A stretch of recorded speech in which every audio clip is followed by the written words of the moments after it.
Welcome to the presentation of a lecture from Gnostic Radio, a free public service from the Gnostic tradition of Samael Aun Beor.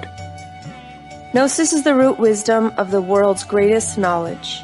Gnosis is a universal teaching of practical science, whose goal is absolute liberation from suffering and the complete development of the human being.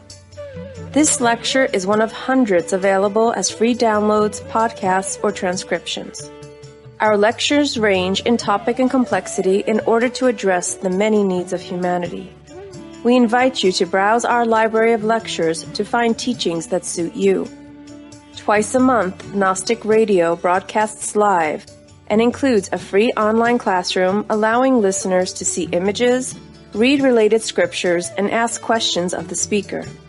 To learn how to participate, visit gnosticradio.org. Gnostic Radio is a service of Glorian Publishing, a non-profit organization. The lectures and radio broadcast have been made possible by the financial support of listeners like you. Most spiritual schools recommend a donation of $10 to $20 per lecture. To make a donation, visit gnosticradio.org. Now, with heartfelt wishes for the end of suffering for all creatures, we begin the lecture. May all beings be happy.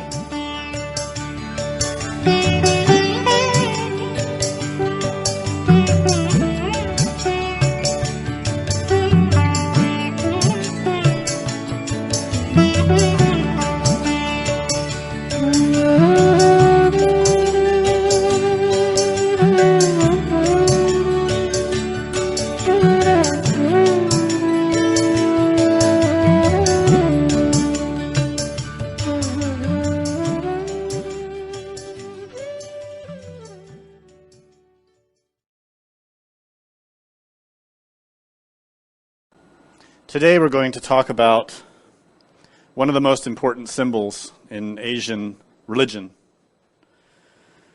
A symbol most known in the Buddhist traditions,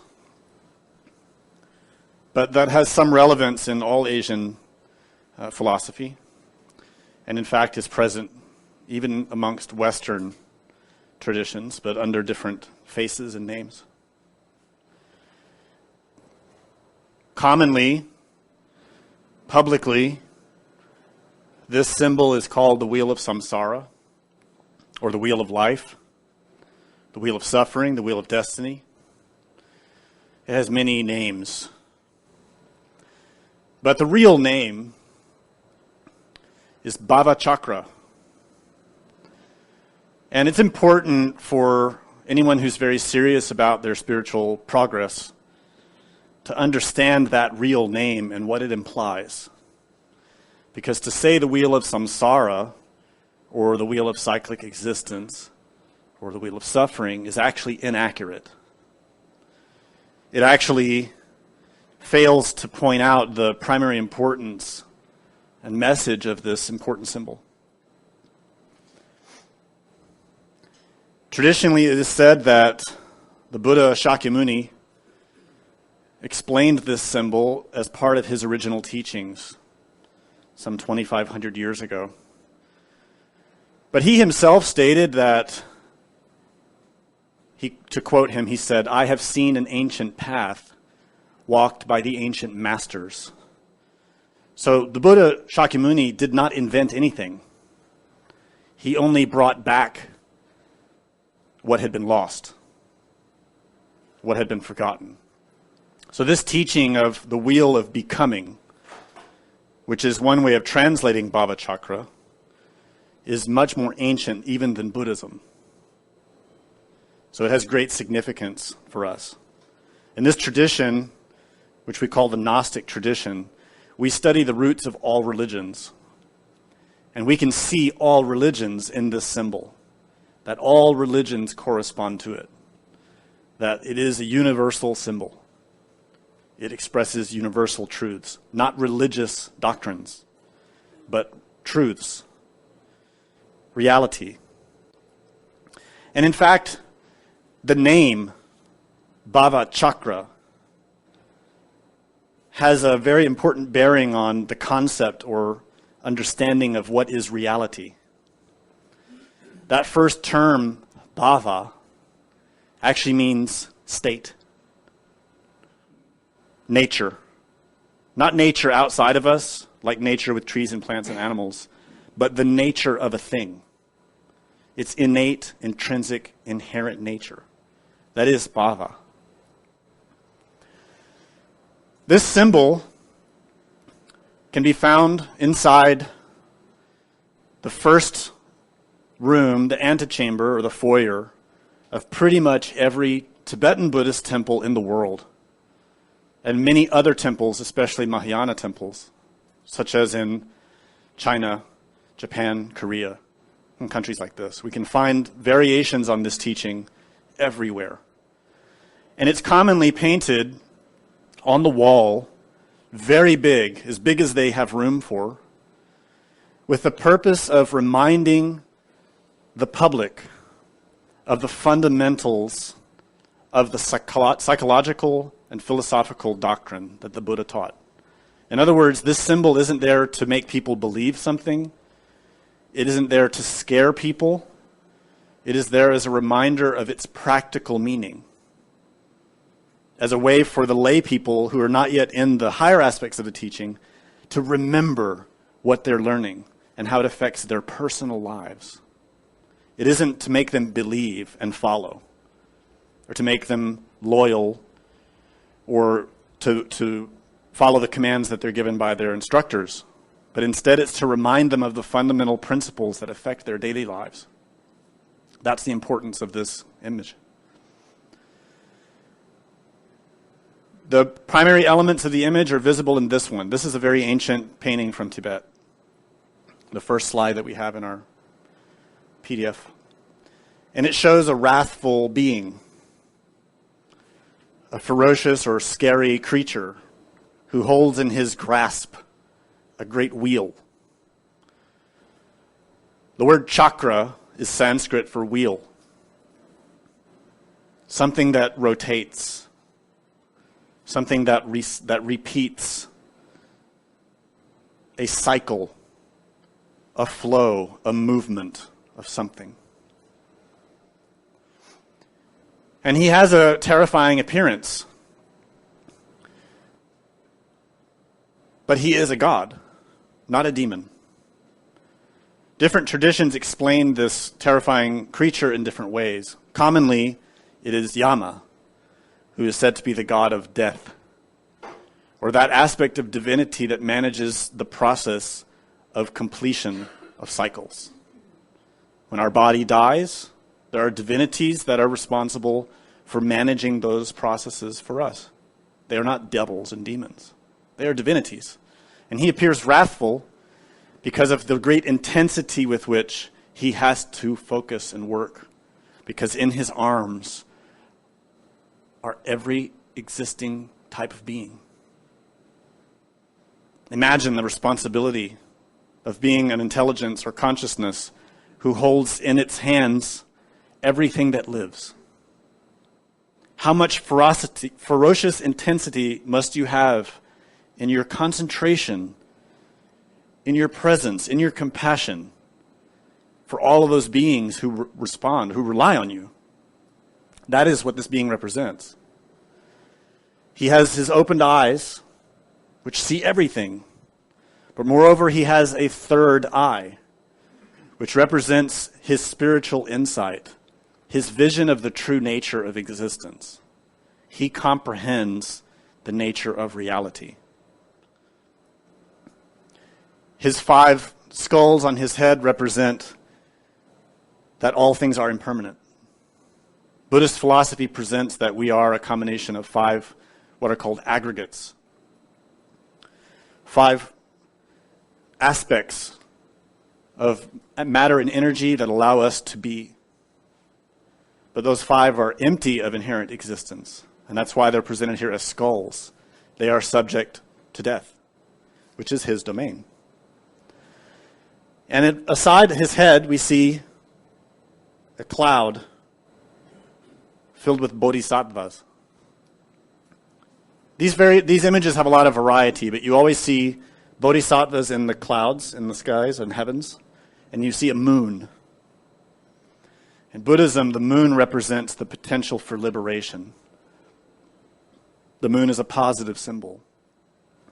It is a celestial body that reflects the light of the sun and provides light in the darkness.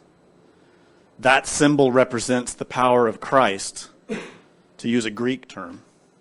It is the power of Avalokiteshvara Chinrezi Kuan Yin. The power of a celestial divinity who's bringing light in the darkness to illuminate the path for those who wish to escape suffering.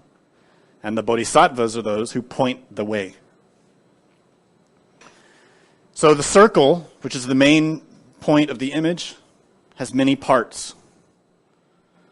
I'll briefly explain the commonly known meanings of these aspects, but that's not the purpose of today's lecture. I'm going to explain the common level, the public level, for those who aren't familiar with it. But I'm doing that to prepare you to go deeper, because the real importance of the symbol is only found when you go deeper, beyond the superficial meanings. The outermost ring of this wheel has 12 steps, 12 stages. And these are called in the Pali language nidanas. And there are 12 nidanas. And these represent the causality of action. That every action puts in motion a chain of events. So that ring represents that. And in the Buddhist teachings, he called this pratitya samutpada, which is extremely difficult to translate into English. We don't have words that convey its meaning. But the most commonly used nowadays is interdependence, or dependent origination, which basically states, if you boiled it all down, it says, because of this, that. Without this, that would not happen. It basically is stating everything is interdependent. Nothing exists separately. Everything depends on everything else. And as such, this is the cause of both suffering and liberation. To understand the interconnectedness of actions and their consequences. We've explained the 12 nidanas in a book called Karma is Negotiable. If you want to learn more about that, you can read that book. It's a very deep and profound teaching. So deep that the Buddha said, if you do not understand pratitya samutpada, you do not understand my teaching. Simple as that. And most people do not understand the 12 nidanas, which means we don't know anything about Buddhism. So you need to study that if you don't know about it already. But today's lecture is not about that. We're going to talk about inside of that, these other aspects. Inside the outer ring, we see another ring. This one's divided into 6 sections. Exoterically, publicly, these 6 sections are called the realms or regions of samsara. They are said to be worlds. Physical, we put physical in quotes. Regions or realms or places where beings live. The top 3 we could call heavens, or superior types of worlds. And the bottom 3 we can call inferior types of worlds. Loosely, we could say hells. Strictly speaking, only the bottommost is called hell. But when we look into the psychological content there, you'd probably agree that all 3 of them are levels of hell. So those are the 6 regions of samsara. And then slightly inside of that is another ring, which has sections also. And the different tankas, they're divided in different ways. This one happens to be also in 6 sections. One half of that ring is light, and one half is dark. That ring represents karma, action and consequence. It simply presents what the Bible says. As you sow, you shall reap. Actions that produce benefit, create benefit for everyone. Actions that produce harm, create harm for everyone. Simple. Action and consequence. So then we arrive at the centermost part, the axle. that which causes the entire wheel to rotate.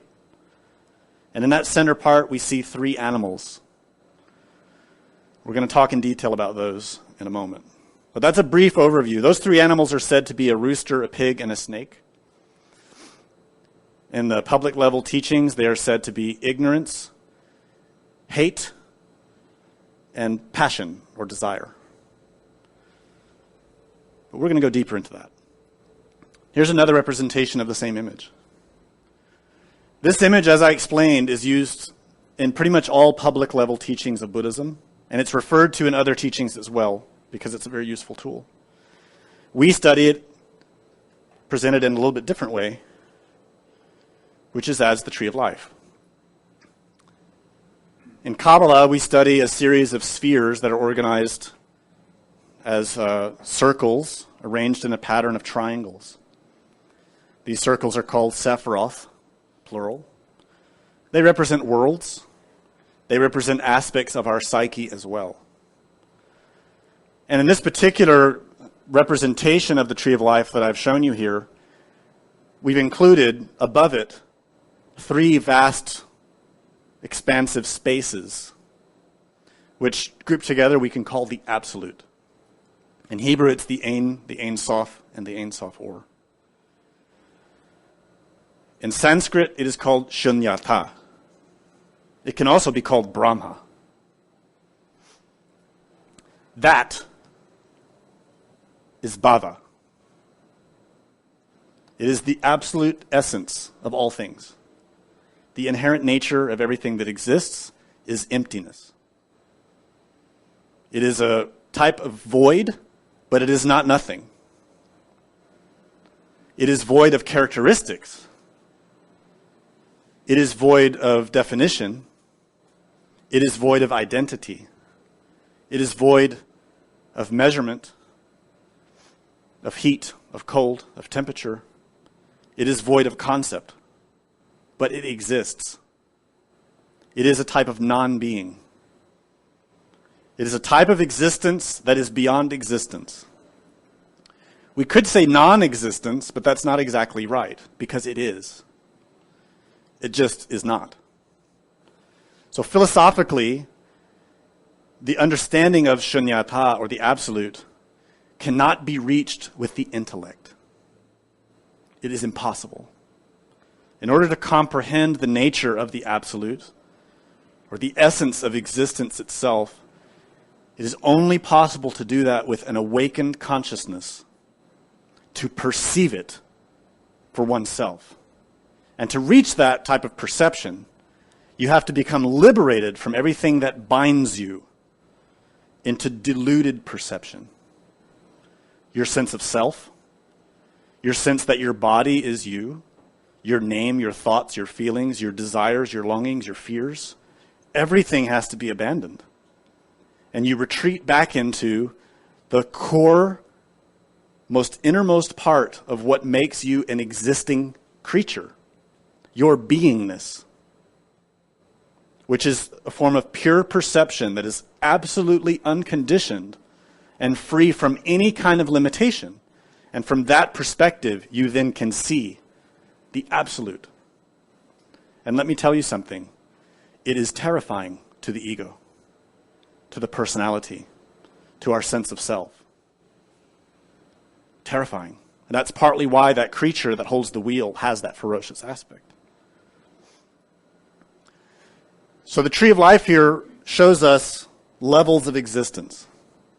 At the utmost portion of this graphic, we see the absolute, the emptiness from which something comes. Existence emerges out of that.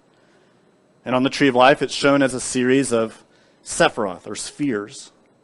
And you see, if you look at this, it's arranged in triangles. There's an upper triangle, a middle triangle, a lower triangle, and then a single sphere by itself. And then below that, a reflection of the whole thing. That single triangle by itself in the middle is the physical world. It's where we are. The lower part that hangs below it are the hells, the inferior worlds. Now, these two images, these two symbols, can be interpreted in many ways. They are very deep, very profound. Generally speaking, we say that there are 7 interpretations for every religious or mystical teaching. For today's lecture, I want to have you focus on 3. I want you to be aware of 3 to make sense of the explanation I'm going to give to you. The first is that sort of public level that we all hear about, heavens and hells. What's outside of us, and where do we fit into that? This is the most superficial, most basic presentation given in religion. Every religion says there's heaven, there's hell, and we're in the middle, and what we do determines where we will go when we die. It's pretty consistent amongst religions that philosophical structure is there. So these symbols represent that. And the tree of life, that middle sephra by itself, is the physical world. Below is the hells, above is the heavens. And how we behave and how we act and the content of our mind and heart and soul will determine where we go after death. That exists also in this Bhavachakra. These 6 realms represent the potential places where we can go when we die. And that's determined by this central core of the wheel, action. How we act, how we behave. The consequences for what we do guide us in our progression through life, to life, to life. But more than that, all of this exists inside of us. These worlds are a reflection of psychology, our own psychology. So physically speaking, if we just looked at the physical world, we can see these realms reflected here also. So this is the second meaning I want to point out to you. We can say that there are people on this planet who have a life that's pretty much what we would call heaven. They have everything they want. They have everything we want, but we don't have it. So we can call them, to put in quotes, gods. Gods of the earth. People who have everything we want: money, power, fame, leisure, health, beauty, respect, admiration. We don't have those things. We want them. So we can call those people gods. There are also people on this planet that we can call demons. People who have no conscience. People who suffer incredible pain and whose only interest is violence and thievery and lying. So the tree of life shows that to us as well. The different classes and types of beings that we study outside in the other dimensions have a sort of reflection here physically, and that's the point. And the innermost meaning is that all of these worlds, all of these beings that exist in these worlds are inside of us too. Because we have many parts in our psyche. We are not one person. We contradict ourselves. We have many surging desires, thoughts, interests, wills, longings, pains. In synthesis, in the tree of life, this middlemost sphere is called Malkut in Hebrew, which means the kingdom. That kingdom, Malkut, can represent our physical body. It can also represent the world outside of us. And inside of this world, or in the world around us, we see there are many types of people living in this kingdom, many types of beings, animals, plants, minerals, many types of people. There are subtle beings also that we don't see with our physical eyes. Many types of beings in the kingdom of the world around us, both in other dimensions and also merely in the immediate sense. But also in our Malkut, our kingdom, there are many classes of beings. In popular culture in the West, we sometimes see that depiction of the angel on one shoulder and the devil on the other shoulder. And the angel's telling you, do the right thing, do the good thing. And the devil's saying, no, you deserve to fulfill your desires, do it. Who cares what other people say? Nobody will know. You can get away with it. Well, there's not just one angel and one devil. There are millions inside of each of us. And they're constantly fighting to control the kingdom. There's a constant battle going on inside of our heads, our hearts, our souls, to control our kingdom. Why? Because there is no king. There is no queen who's in charge. We are not consistent. One day we're very serious about our religion and spirituality, but then that desire emerges. Whatever that desire is that always seduces us and says, it's okay, one more day. You can do it one more day. Tomorrow we'll renounce. Tomorrow we'll stop doing that thing that we know we shouldn't do, but today let's go ahead and do it. It's okay. And we may have many of those. So we are a great contradiction. These images represent that. So that's a quick overview before we go deeper. The word bhava comes from the Sanskrit bhu, which means to become. To be. And it can be interpreted in different ways depending on how it's utilized. In Hinduism, for example, many of the scriptures describe the bhava of the disciple. And really what they're addressing is the attitude. The attitude. And this is especially important in relation with Bhakti Yoga, which is one of the main teachings given in the Bhagavad Gita. That word ba or bu is in that term. The Bhagavad Gita is a great teaching from Krishna about attitude, about the bhava of the disciple of the Lord. And the attitude that Krishna teaches is, everything you do it without self-interest, without satisfying your desires, without satisfying your own interests, without beefing up your pride, but do everything as a service for humanity and as a service for me, Christ, God. Take yourself out of the equation. That is the bhava, or attitude, of someone who's very sincere about their religious pursuit. It is not an external attitude. It's not a face that you wear to show others. It's an internal attitude. It is a way of doing every action, whether it's physical, emotional, or mental. It is an attitude of humility and devotion to God. So bhava can also mean a state of being. It can mean a type of becoming, something that's emerging or growing or emerging anew. And it can also mean a state of mind. This word is really important because even though it may seem simple to you in this context, once you get into the philosophy of meditation, this word becomes very challenging. Because then you start having to deal with who has this bhava? Who?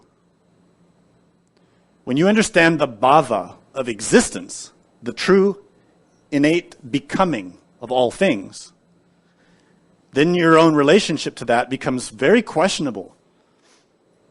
If everything is emerging from the absolute, which is a nothingness, and it is the root of all things, who am I? And what of me is real? Especially if during my day-to-day life, I'm constantly tripping over my own feet and hurting myself all the time, and hurting people around me all the time. Who is that? Who is acting? Who is thinking? Who is feeling? The bhava is critical. The attitude, the state of being. Why? Because every action we perform has a consequence. This creates a flow of energy in nature. And because our actions, our feelings, our thoughts are deluded, in other words, mistaken, we create a continuity of existence that is flawed. And so we suffer. Is anyone not suffering?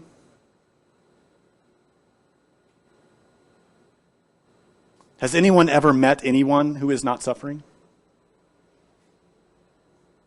Now, look at that question seriously, because your mind tells you all the time that nobody suffers like you do. Right? Isn't it true that the mind's always saying, Look what they've got. I don't have that. I deserve that. I want that.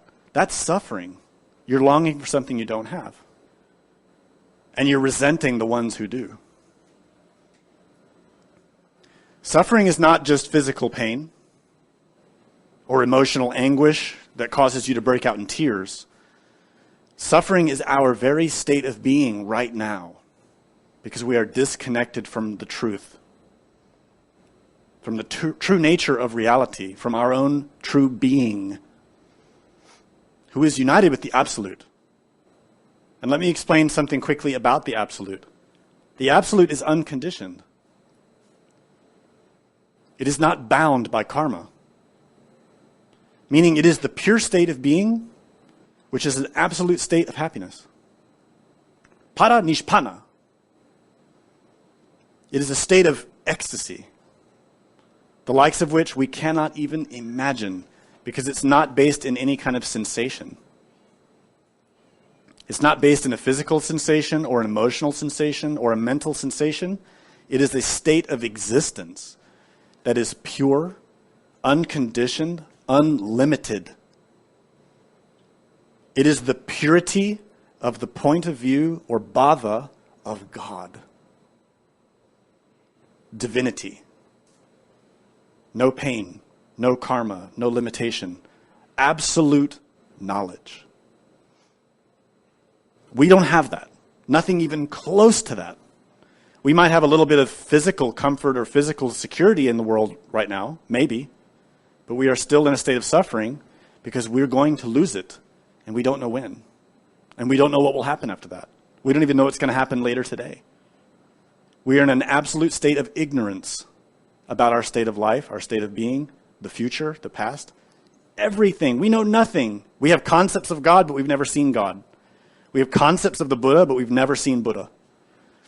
We have beliefs and ideas about religion, about mysticism, about other dimensions and other worlds, but we have no knowledge. We have a great deal of ignorance. And so because of that, we are caught in cyclic existence. Samsara is the word in Sanskrit. Samsara literally means to flow. And what flows? Energy that is propelled by action. So our consciousness right now is being propelled by what we just did. The state of being that you're experiencing right now is a direct consequence of your state of being right before it. The way you will feel in the next moment is determined by how you feel now. Who are you blaming for how you feel? When in reality, you create your life, your experience. We create our own everything through our attitude.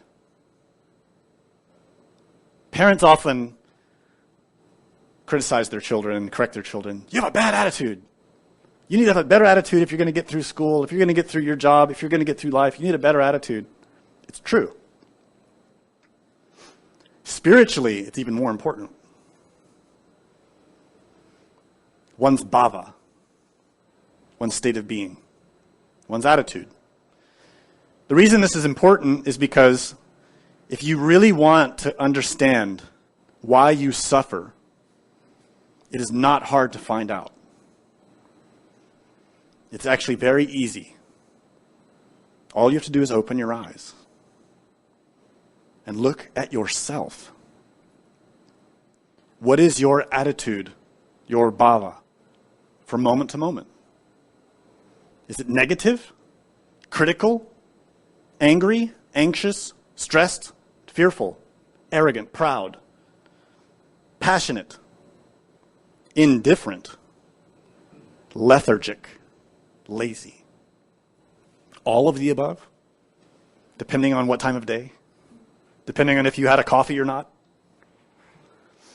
The truth is, we go through all those states, We're constantly going through all those states, and we exercise no willpower over those states. Things happen, we react. Things happen again, we react. Things keep happening, we keep reacting. We don't exercise dominion over our kingdom psychologically. We don't take charge of our perspective, of our attitude. And because of that, we are now trapped in a flow of energy that we have cultivated for centuries. Not just a few days or a few hours. Centuries. This is not an easy thing to change, but it can be done. Cessation is the actual meaning of the word nirvana.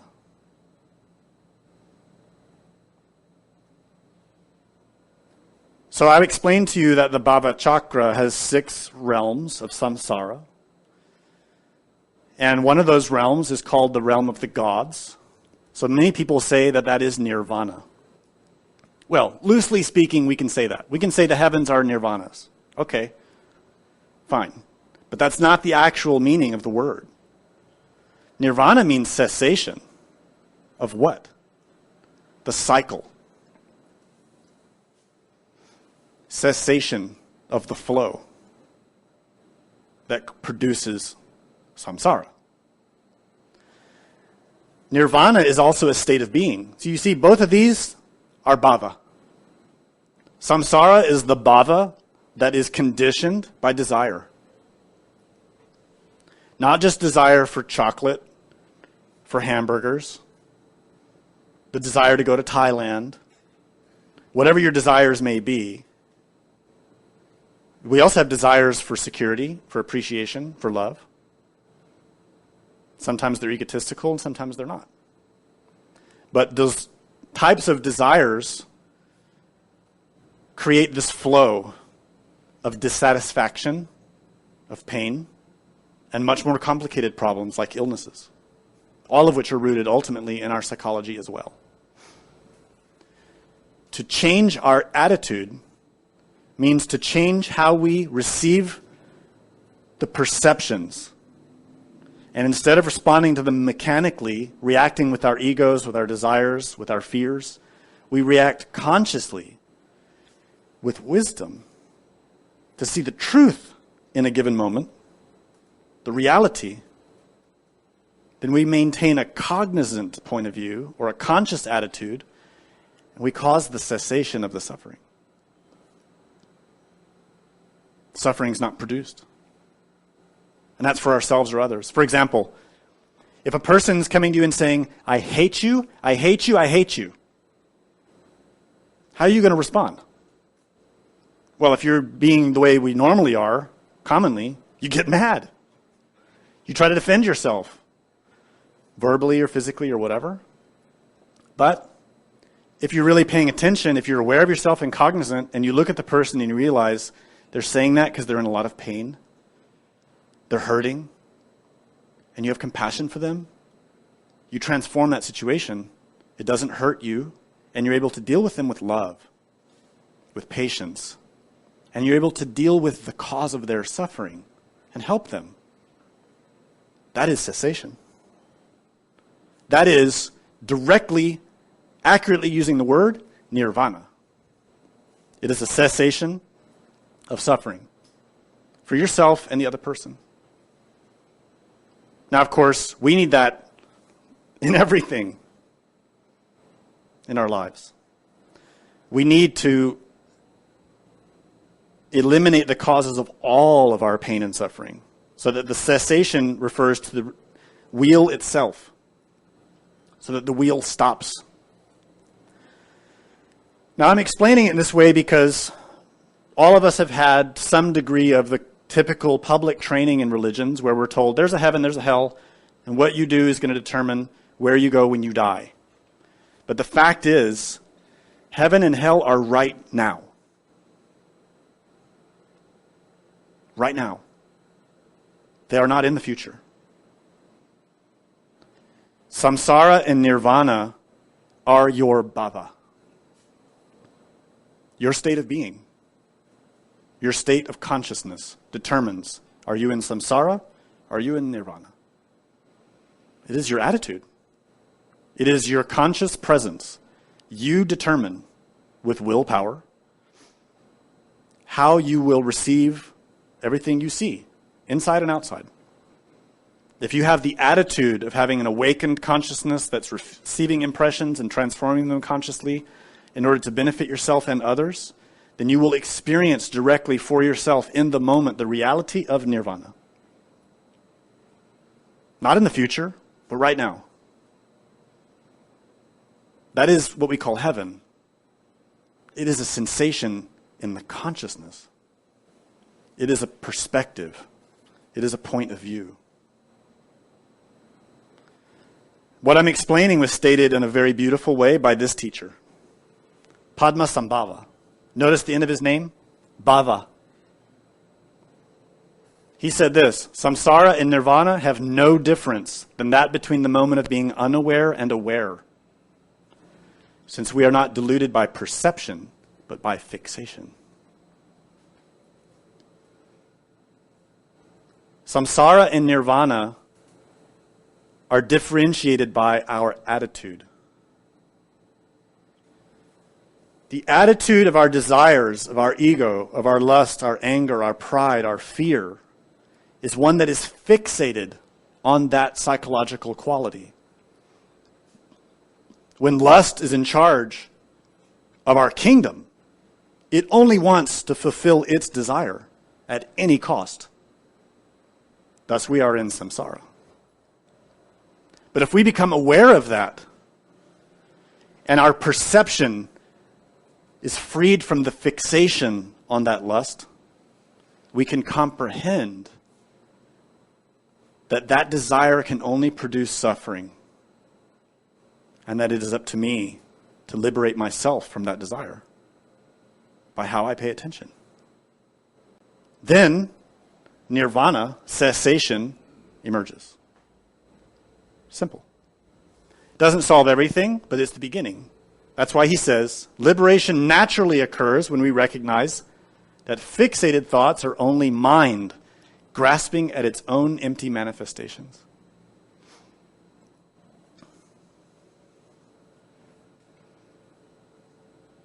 What we think, what we fantasize, what we project in the screen of our mind about ourselves and about other people, it's all lies.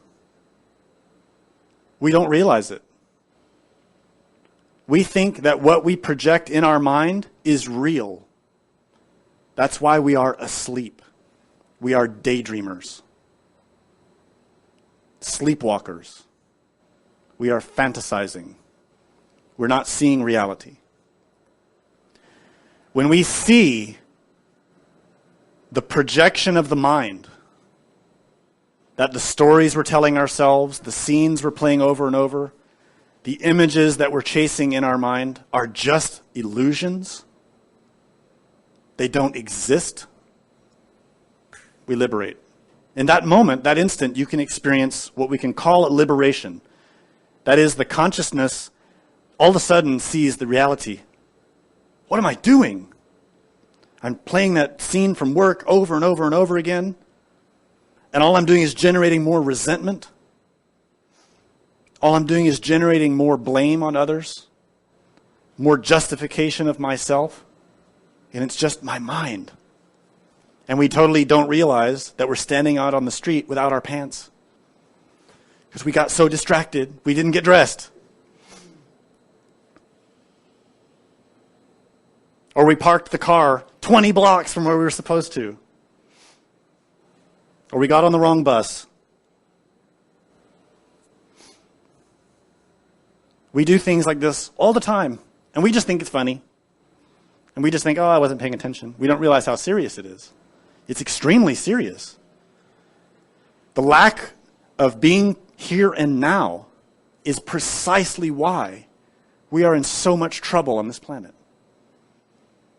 Because everybody around us is so distracted. Everybody. But we can't fix them. We can't even fix ourselves because we don't try. We need this experience to experience for ourselves the difference between samsara and nirvana now, in the moment, by learning to see the projections of the mind for what they are.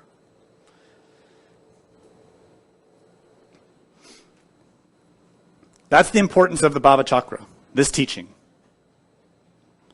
This is the inner meaning. It doesn't matter if you believe there's a heaven or a hell. It doesn't matter if you think heaven's forever, hell's forever, or there's demons, or there's no demons, or there's no angels, or there are angels, or there is a God, or there's not a God. It's irrelevant. What matters is your own attitude from moment to moment and how you deal with reality according to your perspective, your attitude, your bhava. That matters. We, in this tradition, don't care if you believe in God or don't believe in God.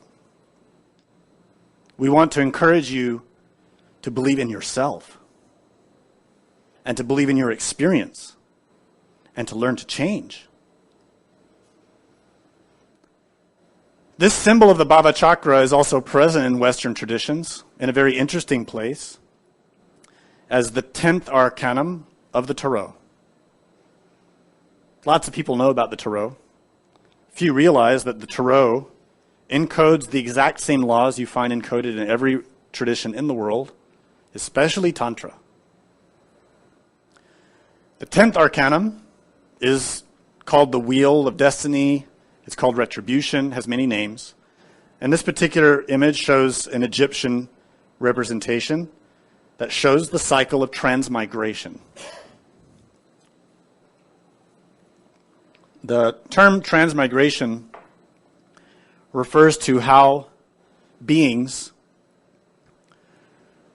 driven by the flow of their actions and the consequences of those actions, migrate from world to world. You can experience this in your own life and in people that you know and in things that you observe. Someone who is performing harmful action inevitably will receive the consequences of those actions, and their life will get harder. And it depends on the karma. It depends on those actions, and it depends on the conditions present in their life. But this wheel is in motion on every level, in every aspect of existing things. Beneficial action produces a rise to go up the wheel, and harmful actions causes one to descend down the wheel. So in this Tarot image, we see a being who's monitoring the rising side and another being who is monitoring the descending side. And this is the great cycle of nature that we can call evolution and devolution. And this is quite simply what we observe in nature everywhere. Everything that is born grows, develops, but then it's sustained briefly, and then it decays and dies. And then the cycle repeats. All of nature does this constantly. But our actions are no different. Everything that we do, everything that we experience is also subject to this process, the cycle. The difference is, the part that I think is hard sometimes for people to grasp, is that the wheel doesn't stay in one place. The wheel actually is a spiral. So anything that you're doing, for example, you're born, you live for a while, you die. You don't stay in one place, ever. We're constantly moving in motion from one place to another. And from lifetime to lifetime, our circumstances can change dramatically. So if all the actions we performed in the previous life were rotating in a particular level of nature, the sum of that can bring that wheel up to another level of nature or down to another level of nature. So if you imagine that wheel rotating as a spiral and rising up, the actions cause us to rise higher and higher and higher, like a spiral staircase. But if we start performing harmful action, we start to descend. But if then you think, well, I'm not just doing one action, I'm doing all kinds of things all the time. Physically, I'm doing different things, emotionally, mentally. So then you have to make a sum or an addition of all of that mathematical material. Good actions, bad actions. And the sum of it is what drives the wheel upwards and downwards. It starts to get complicated. But then you have to add that together with all the people you've interacted with, the groups that you've interacted with, the families, the places you've lived, the experiences you've been caught up in. And you can see that this wheel becomes very complex. It is life. These two images show us life. I know they look simple when you simply glance at the painting. But use your imagination and try to realize that what's depicted on these wheels is every existing being. And how all of them have transmigrated from body to body for countless eons. Some rising, some falling. You see, if we do the right things, we can rise to become Buddhas, angels, masters. If we do harmful things, we can become demons, devils. And that's true of every being that exists. So this starts to become pretty complicated.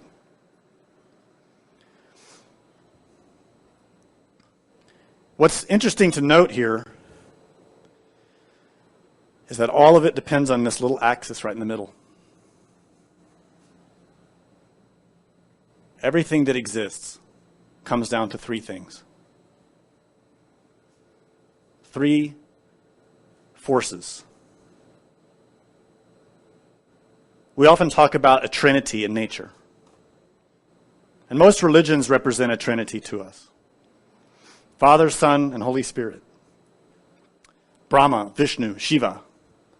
Dharmakaya, Sambhogakaya, Nirmanakaya. Many trinities.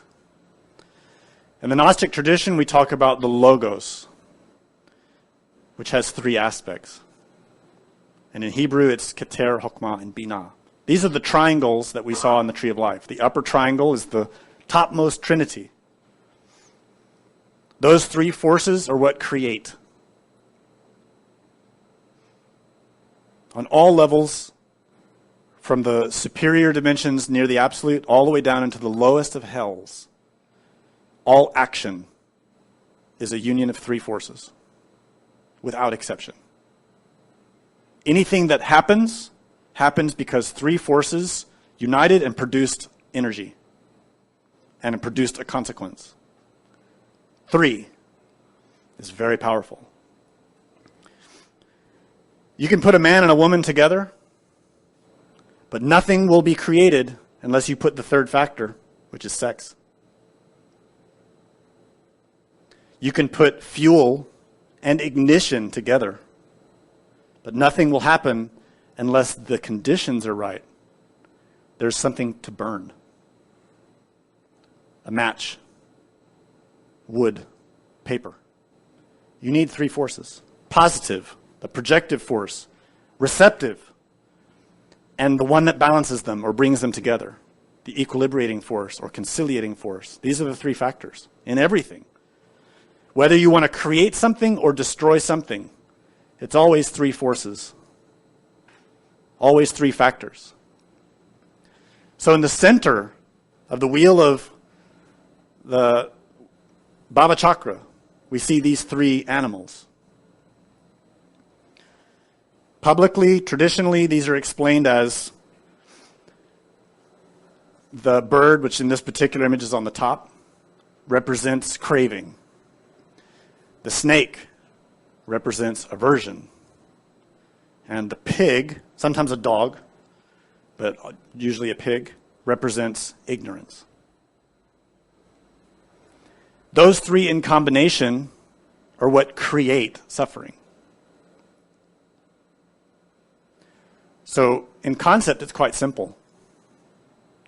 But let me remind you that the previous image showed us every existing thing, Every being, every world, every planet, every universe, every angel, God, plant, animal, microbe, every atom spins on this wheel because of that axle. It is not simple. Even the gods are bound by it.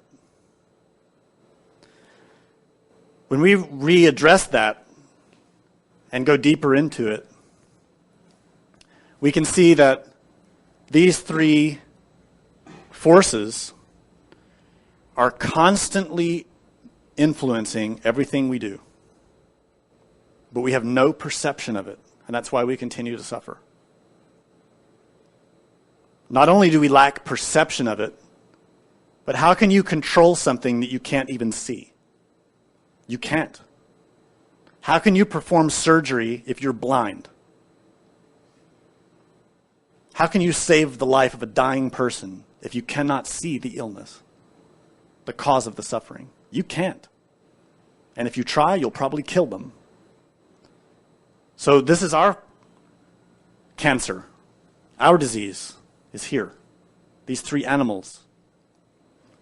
At the base of our psyche, they represent, as a pig, it represents the fundamental ignorance of our true nature. They chose a pig to represent this because a pig is really, don't get me wrong, because I like all animals, but a pig is stupid. I know people think pigs are smart and they can do tricks and whatever, but pigs sleep in the dirtiest places and they will eat anything you give them. You put anything in their mouth, they will eat it. If you give them a tire, they will eat it. They will eat trash, garbage, polluted things. They don't care. So that's the reason why the pig represents ignorance. We have that. We pull so much garbage into our minds without any discrimination at all. We are pigs, psychologically. And that ignorance is a lack of knowledge of our own inner divinity. It is a lack of knowing that we inside have a Buddha nature, a bhava, an inner nature that can become a Buddha, a God, a deity. We have that. But we're burying it in trash, in vomit, in all the filthiness of this world that we just ingest with so much happiness, and the filthiness of our own mind, without any discrimination. But primarily, this form of ignorance is a lack of knowing our true nature. We're asleep. We have no knowledge. The serpent represents the characteristic of aversion. It's also called hatred. But if you look at hatred, it's something that pushes away. So it's a form of aversion. And really, it's not aversion against others. It's aversion against things that our ignorance doesn't want. For example, some people, when they hear these lectures, have a lot of aversion to the things that we're saying. They don't want to hear it. We don't want to hear the truth. We want to think that everything's going to be okay and that God's going to come down out of the cloud and say, I bless you, my child. Everything you've done is forgiven. Come to heaven with me and we're going to have a great time. But it doesn't work like that. Never has, never will. And we don't want to hear that. We have a lot of aversion to the truth. We have a lot of aversion to cleaning up our mess. We want somebody else to do it. Right? We don't want to clean up our vomit and our filthiness. We want to just ignore it. So see, these two work hand in hand. Aversion and ignorance. And then the third one, of course, is that bird which represents craving, thirst, attachment. And that attachment is to all the projections that we have about ourselves. I'm like this, and I'm like that, and I was wronged, and I'm justified in being the way that I am. All of that's lies, and all of that is craving at our false identity. Our own psychological song that we sing to ourselves all the time. how much suffering we have, how much pain, nobody understands me. Craving. And these three factors affect absolutely every instant because we're not aware of it. We're always craving or seeking something to make us feel secure and to make us feel good. And we're always trying to avoid the things that make us feel bad or afraid or doubtful or shameful, ashamed of ourselves. And these two depend on that fundamental ignorance of the truth. So that's publicly given, that aspect. And that's deep. And it's very difficult to learn to see craving, aversion, and ignorance in our every moment action, whether that action is physical or emotional or mental. This is constantly at play. If you want to go deeper into that, then you can also look and see that these three relate to your three brains. They relate to the protoplasmic bodies. But on the deepest level, they relate to the three gunas. Even someone who is a god, who has eliminated a large percentage of the ego, has created the soul, and lives in the, quote, nirvanas, suffers because these three are still present. So don't think because you've been in gnosis for a few weeks or years that you've got a handle on it, because even the gods in nirvana do not. It's important to understand that because three forces create. And that's why I was showing you that the tree of life is a series of triangles. That three is very powerful. Many levels. Here we are in our physical body, but in our physical body we have energy, which is our vital body. We have our emotions, which is the astral aspect. And we have our thoughts, which is the mental aspect. Energy, thought, emotion. Put those together, you can change the world. For good or bad. What's the bhava, the attitude? Is that world your own? The world of your family? The world of your community? The world as a planet? Energy, emotion, thought. Gandhi united those three forces in himself and changed a continent. Hitler did the same.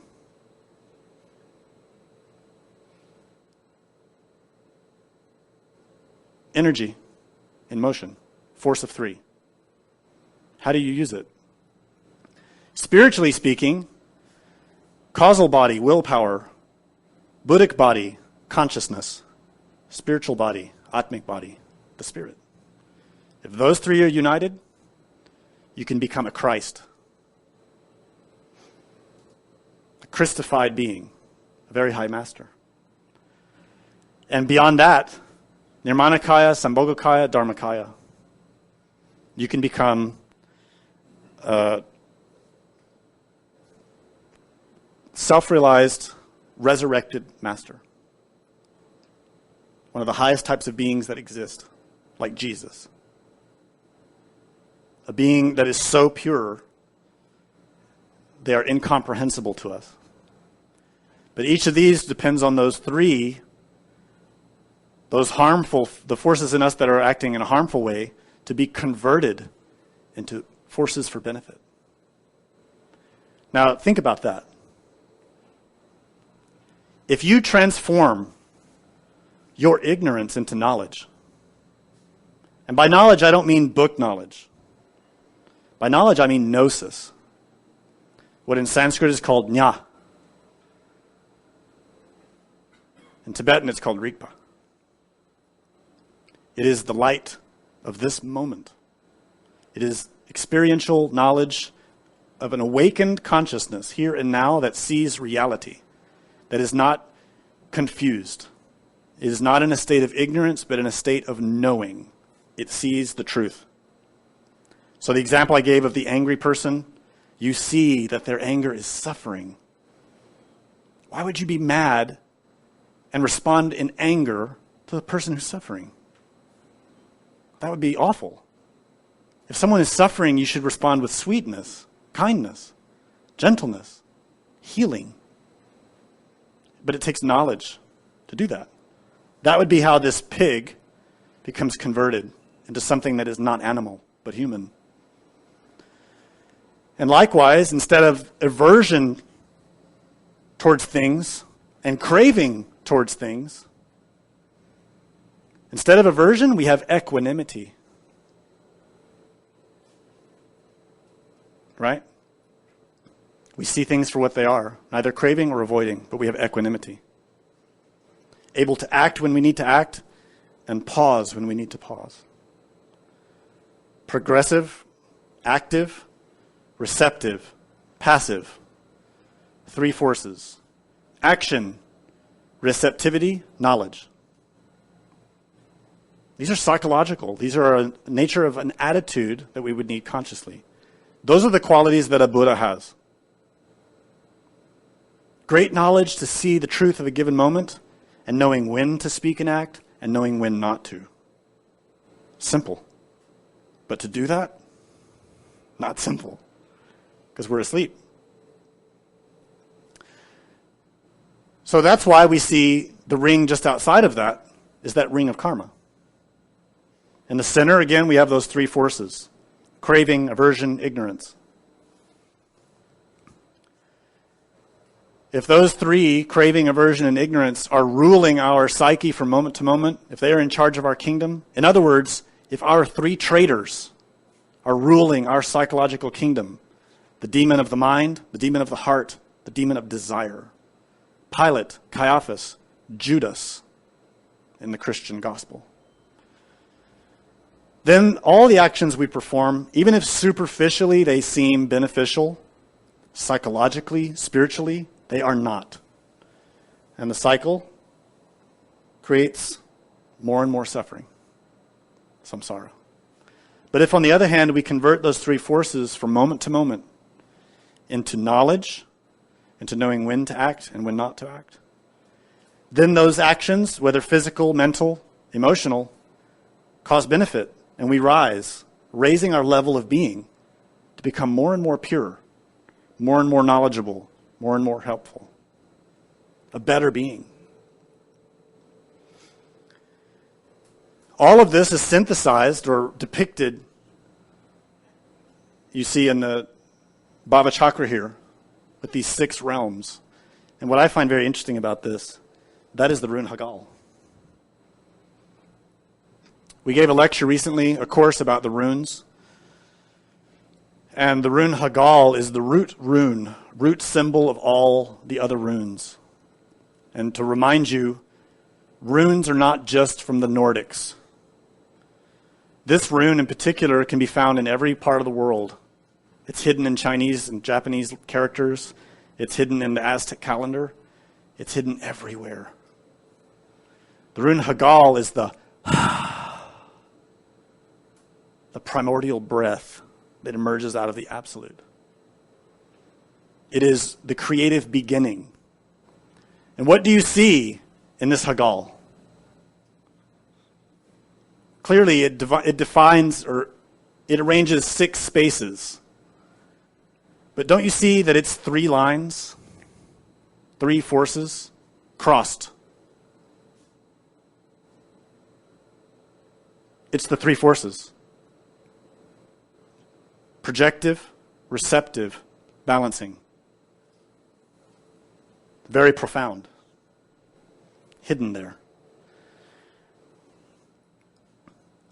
So, those 6 realms also relate to the 6th arcanum of the Tarot. In the 6th arcanum, we see a person, a soul, who's standing between 2 women. This is all symbolic, not literal. The person there represents you and me, the person in the middle. And half of his body is in these dark waters, meaning he is in samsara. His feet are submerged. He's between worlds. He's confused because his body is turned one way and his head is turned the other way. He is not consistent. He's contradicting himself. Worse, he's looking back at a seductive woman. In the Bible, she is called the great harlot, Babylon, the whore, who gives many promises of sensual pleasure, satisfaction, security, technology, all the things that we want. And because he's confused by her image, he doesn't see the one directly in front of him, who is his own divine mother. She is nature, but the reality of nature. You see, in Hinduism and Buddhism, the mother has many names, but the most important one is Maya. And most people in the West who've been very badly taught about Asian mysticism always think Maya just means illusion. Wrong. It can mean that. But literally, the term Maya means not that. Why? Because the Divine Mother is the absolute. She is non-being. She is not that. She is not the 12 nidanas. Remember I explained the 12 nidanas say, because of this, that. Because of that, this. She is not that. She is not bound by the 12 nidanas. She is not bound by the 6 realms. She is not bound by the 3 forces. She is the 3 forces. She is the 3 gunas. She is the prakriti. She is svabhava, the ultimate inherent nature of all things. He's not seeing it. He is us. We want to go towards the light, but we want to take our iPod. We want to take our TV and our car, and we want to take our wife, and we want to take our children, and we want to take that cool outfit we just bought, and all the things that we get seduced by materially, physically, even intellectually and emotionally. We have a lot of attachment to things that cause us to suffer because they sustain our ignorance of reality. So, let's go a little deeper so we can wrap this up. I've explained to you already that there are 6 realms. And I explained to you that, generally speaking, on the wheel, there are 3 above and 3 below. In most cases, when you study the wheel, people talk about it and think about it and reflect on it only in relation with external beings. So people always talk about, well, the gods are in the world of the gods, and the demigods are in the world of the demigods, and I don't know anything about all that because I'm here in the human realm. And that's all true, relatively speaking. But like I said before, it's irrelevant. It's relevant in the sense that the way it's traditionally been taught has been, the reason it's in the foyer of all the temples is to remind people to say, how you act is going to determine where you go. If you're doing bad things, you're going to go to a bad place. If you do good things, you're going to go to a good place. And that's true. Generally speaking, yes. But there's more to it. And so now it's time for us to go deeper and to understand that this has more importance and has more meaning that we need to grasp and comprehend and meditate on. These 6 realms, I'll just show them all quickly here. The gods are called devas. The demigods are called asuras. The humans, manusya.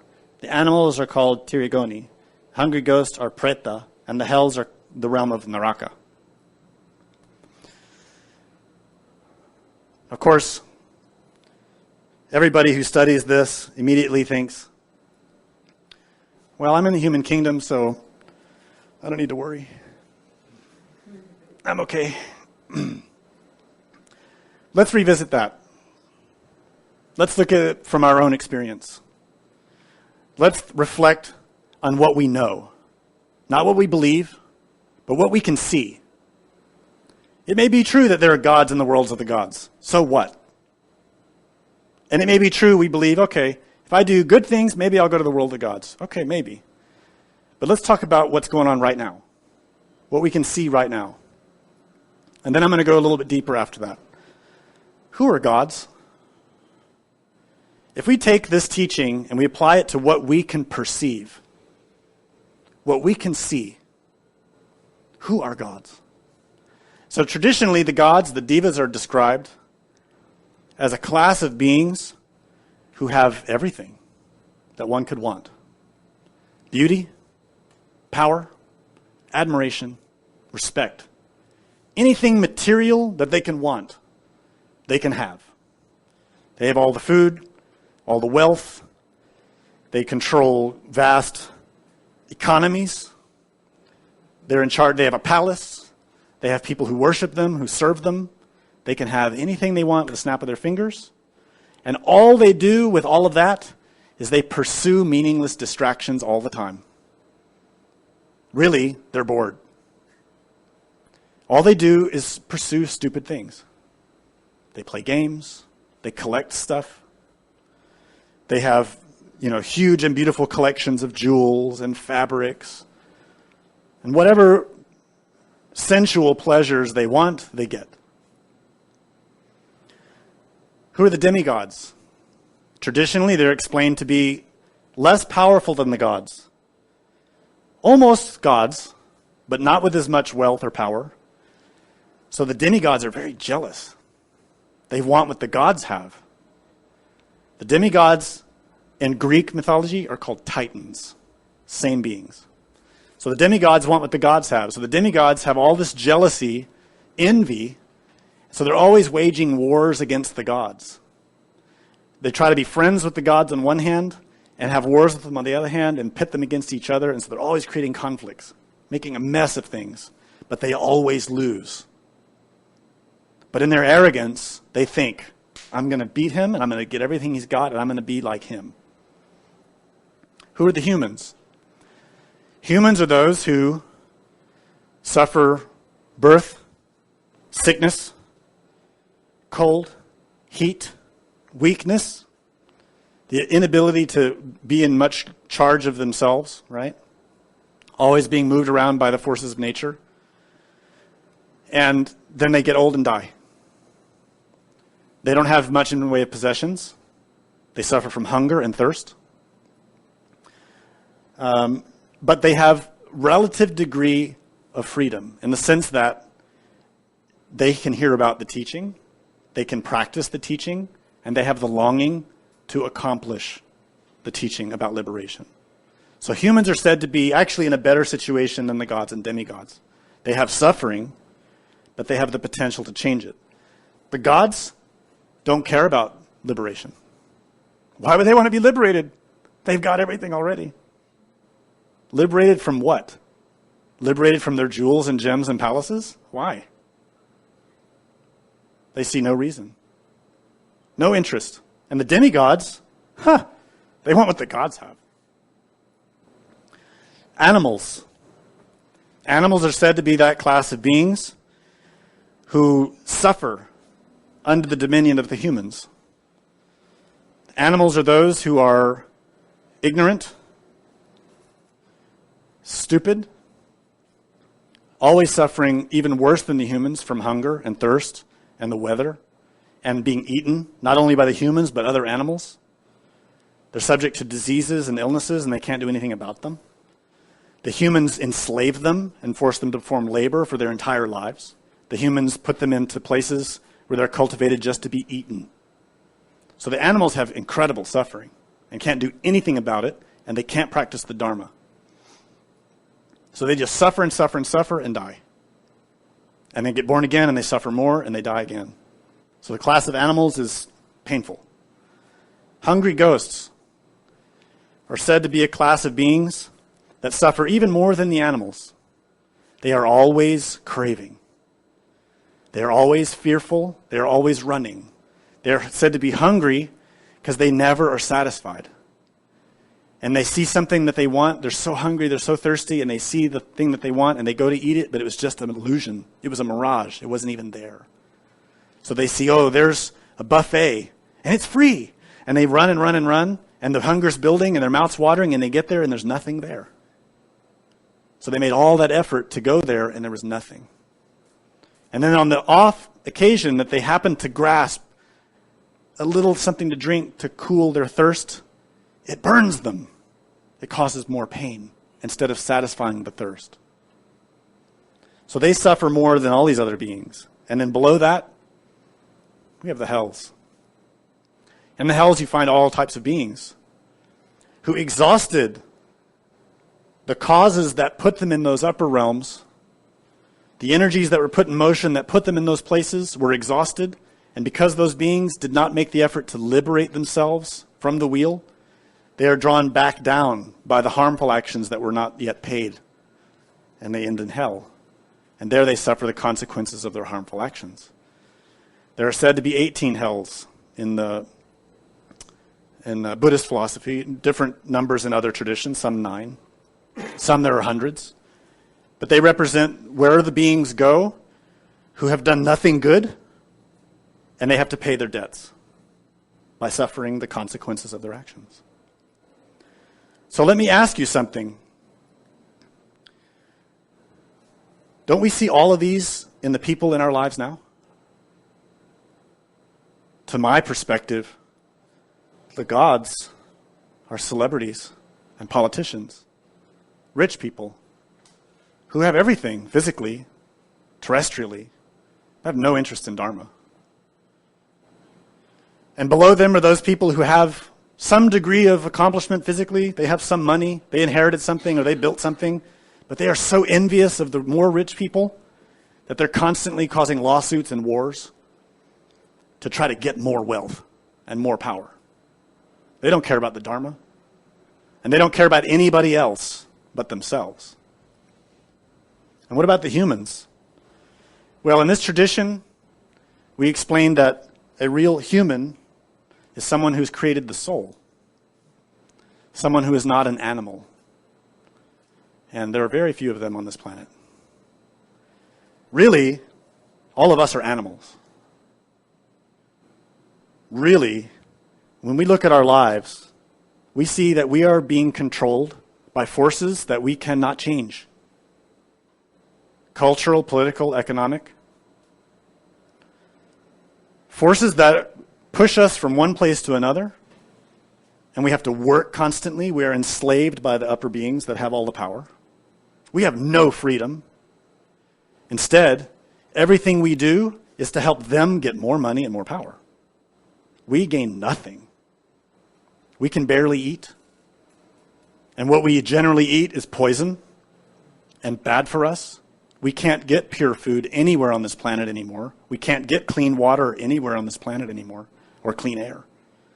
Everything is polluted because of the wars going on between the so-called gods and demigods in this Malkut, in this kingdom.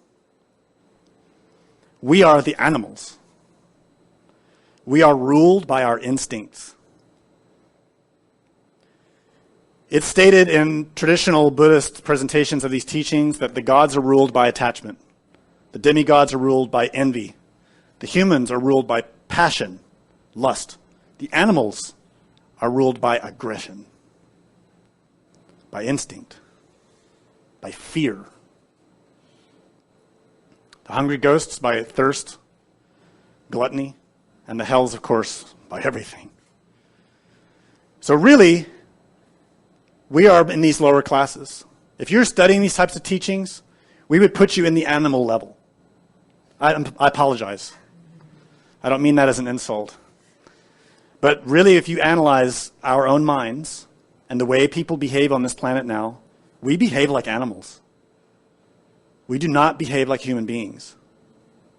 A human being is someone who is gentle, who is kind, who is intelligent, who remembers God, and acts to benefit everyone.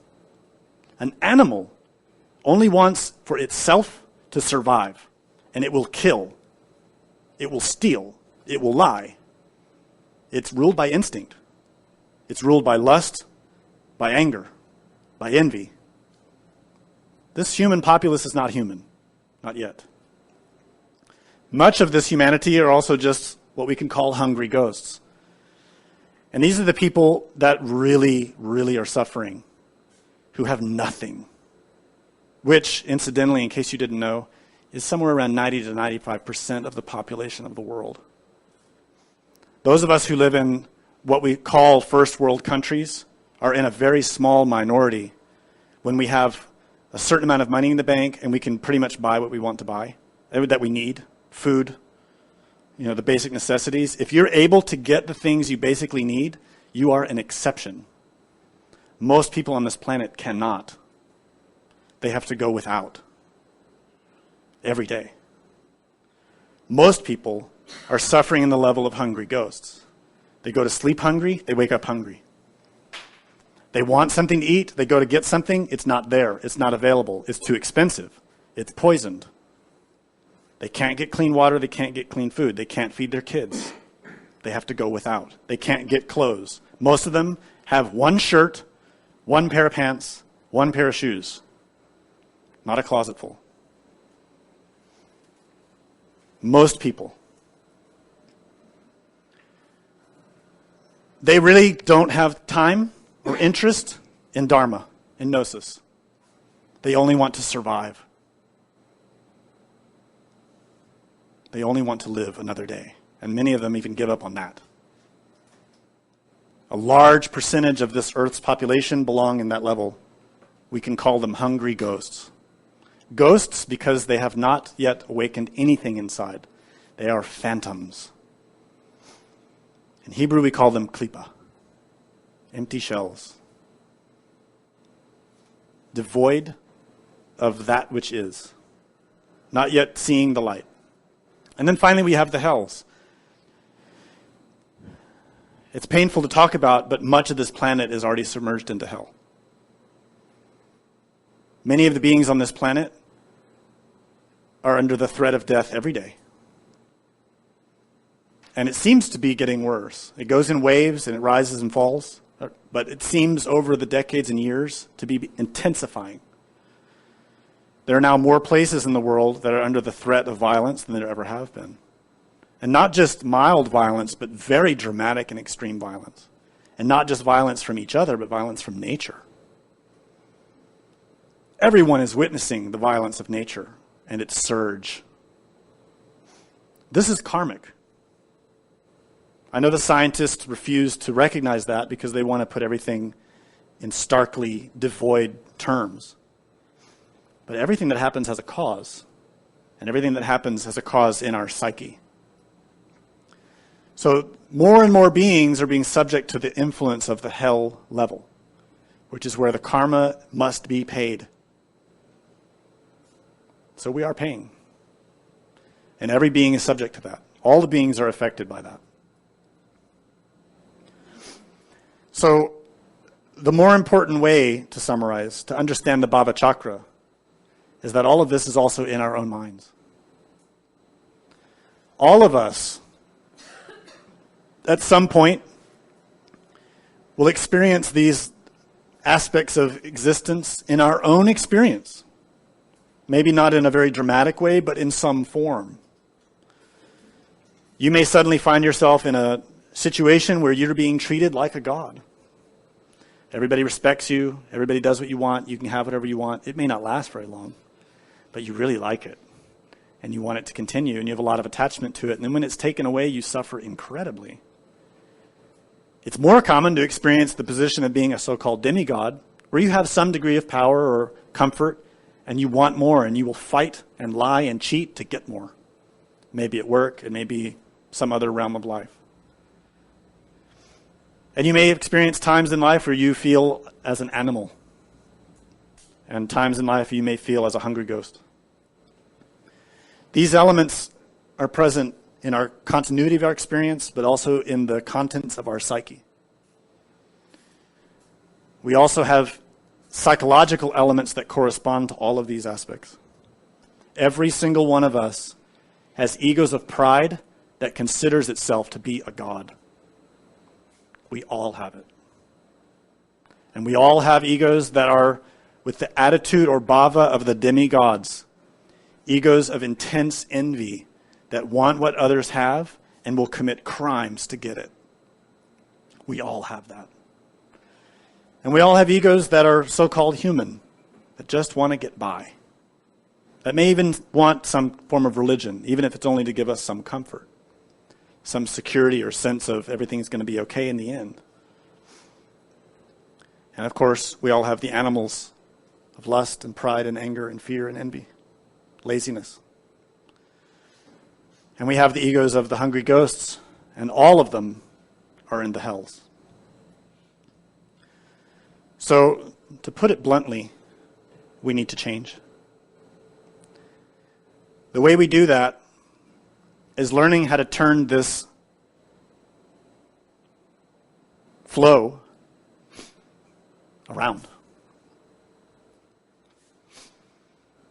As I was explaining to you, the three forces that work through us, through our three brains, the body, the heart, the mind, through our three nervous systems, through our three inner bodies, can be utilized to create the cessation of suffering. And the way we do it is we be present, here and now, all the time. You see, samsara means to flow. So the flowing of this wheel in which all the beings are migrating from one realm to another, from one life to another, constantly driven by the forces that they themselves put into motion, can be undone if at the axle we convert these three forces into a beneficial energy. We synthesize them in this way: birth, death, and sacrifice. The Buddha taught it like this: stop harmful action. That's death. Adopt beneficial action. That's birth. Serve others. That's sacrifice. That is how these three forces at the center of the ring can instead cause this wheel of becoming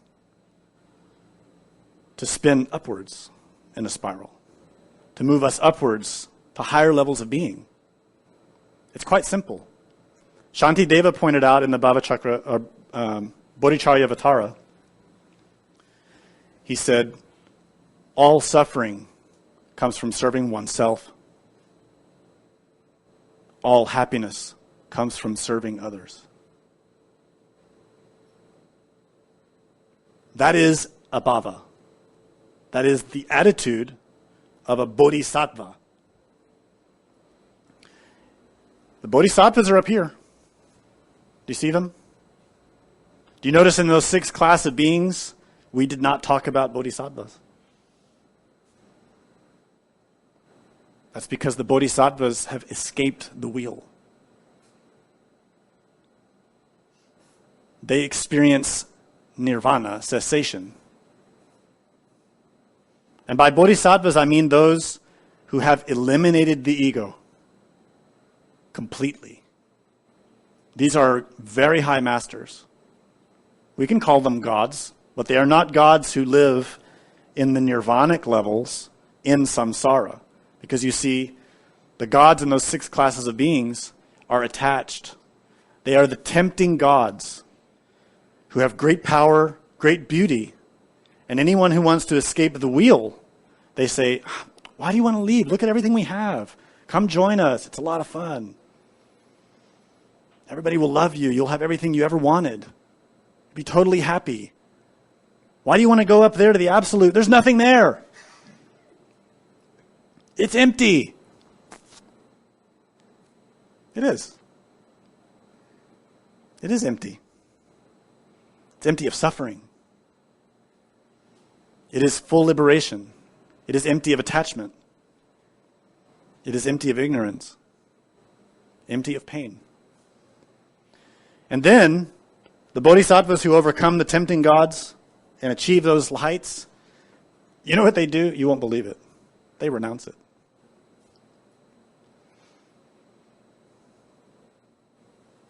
They escape the wheel. They eliminate all their desires. They convert these 3 forces purely into forces for benefit. They no longer produce suffering in themselves or for others. They're no longer enchained by the 12 nidanas. They are no longer under the grasp of yama. They escape the wheel completely.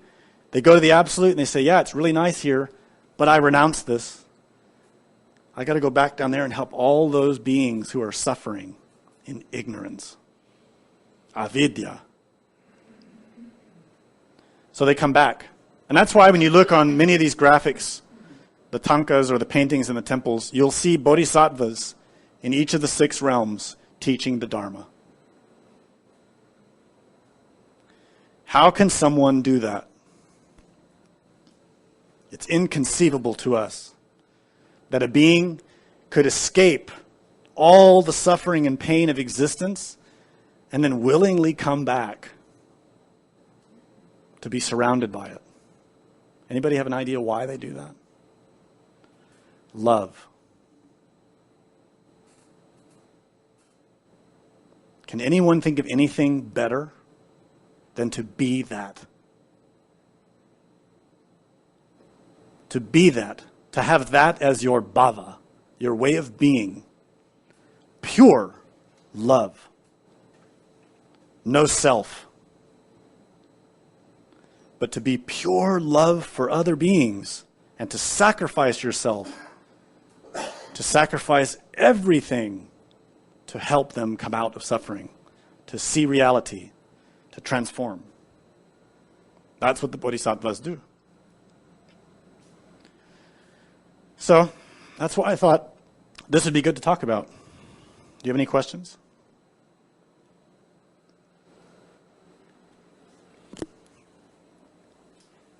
So I know that a lot of these things have meanings on different levels. Hmm? When you talk about these gods and demigods in this Buddhist, the 6 realms, kind of metaphorically for people, is that the only way we can understand them? Or are there really gods, and especially, I'm assuming they don't have the solar bodies, so if they're not on Earth, but they don't have solar bodies, what bodies are they? If these are really... Okay, that's a good question. So, are there gods, and what constitutes their level of being, in other words? Well, yes, there are gods, firstly. But the gods that live in those levels don't care about us at all. And by the term gods, this is a relative word, meaning that we're not referring to the one God, which we mean the absolute. We're also not referring to, when we talk about gods like Brahma, Vishnu, Shiva, this is not what we're referring to. By gods here, if you want to put it in Western terms, we could say angels. We could say archangels. We could say, like the lower gods amongst the other traditions where you have mythologies with a lot of gods. It'd be those lower gods, not the upper ones. Because the highest gods in any archetypal religion represent archetypes, which are aspects of our own being. So, for example, Jesus is an actual master, a god, but he represents Christ, which is an archetype in us that we need to develop. Moses is that too. Odin is that. Quetzalcoatl is that. Buddha himself is that. He's a great god, but he's not one of these gods in this realm. The gods that we talk about here, there are many levels, and that's why I showed you that image of the tree of life, because it goes into a little more detail than the Bhavachakra does. In the tree of life, you see that the heavens, depicted here, there are 9 levels. Some religions say 7, some say 9, some say more than that. And all those levels are different classes and levels of gods. You have Pratyeka Buddhas, you have Shravakiyanas, you have elemental Buddhas and different types of angels, all levels, from simple ones that are not very well developed to very highly developed gods, but who nonetheless remain enslaved by their attachment to their position. The gods are needed. They form the celestial hierarchy. They are necessary. They form a very important role for existence to be present. You see, out of the mouth of Yama emerges the worlds, and the first world that emerges here is the heavens. So it's similarly on the tree of life, out of the absolute emerge Keter Hotma Binah. This is where Atziluth becomes Bria, then Yetzirah, and then Asya. So that unfolding of everything is a process through which gods make it happen and sustain it. So they are needed. Nonetheless, they are not fully developed. There are gods at different levels. They're fulfilling their roles, but they remain attached to those places. Does that make sense? So some of them do have solar bodies, like they might Yes. have arhats or something. That's right. There are many classes of beings. They may be elemental Buddhas who are very pure but no solar bodies. They may have an astral body, a mental body, a causal body. They can have those developments. Once they've got the causal body, we call them pratyekas. They are beings who have developed the soul, but not eliminated all of the ego, did not enter the bodhisattva path. They're on the spiral path, developing over millennia, just fulfilling their role in nature as a great king of a certain region with lots of power and wealth. And so they exist. They're very beautiful. And they have a lot of knowledge that can benefit those who walk the path. But they also are tempting gods. So for someone who's entering the path of the bodhisattva, they don't like that. If you've studied the Pistis Sophia or the Mahabharata and certain other classes of scripture, those teachings explain very clearly that the path to the absolute has two aspects. Most people, we all think there may be a bunch of different religions or whatever, but they pretty much all go on one road back up to God. It's not like that. All these classes of gods and demigods are in these regions of nature, and the vast majority are on what we call a spiral path. Very slowly and gradually, through many incarnations, slowly rising. But there's a quick way, direct way. It's far more difficult. And it absolutely does not correspond to that spiral path. It's the path of the middle, the direct path, the straight path, path of the bodhisattva. So the demons who are on the path of the left and the saints who are on the path of the right do not understand the ones who walk the path of the middle. Both of them cause problems for the one who's on the path of the middle. And so if you've studied the Mahabharata, it's a beautiful example of that. Because you see that the Pandava are trapped between the Asuras and the other demons, the demigods and the demons, and also the saints. And there's this big war going on, but they're trying to go in the path of the middle, direct to God, serving Krishna. But nobody understands them. Yeah? So it's complicated. Another question? Yeah, back in the back. The three animals, right? Three Buddhas Mm-hmm. are the Divine Mother. In an aspect, they give us the opportunity to That's right. become all these things. Where is, in relation to Yod Hava with the Divine Mother in this image of the Lama, where is he? Is Yod Hava? He's both. The other way you can interpret this being here, Yama, firstly, he doesn't exist. He's symbolic. The main thing to grasp about him is, see how he's black? In this particular image, he's black.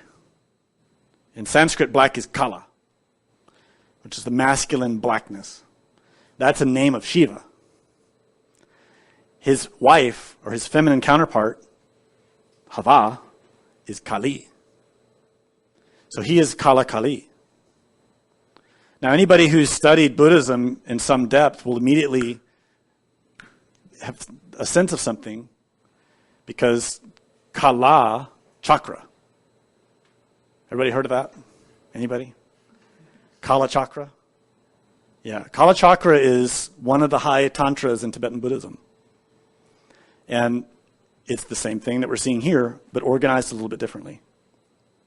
And Kala can mean blackness, it can also mean time. So he really represents Yod Hava, Kala Kali, Shiva Shakti. Same.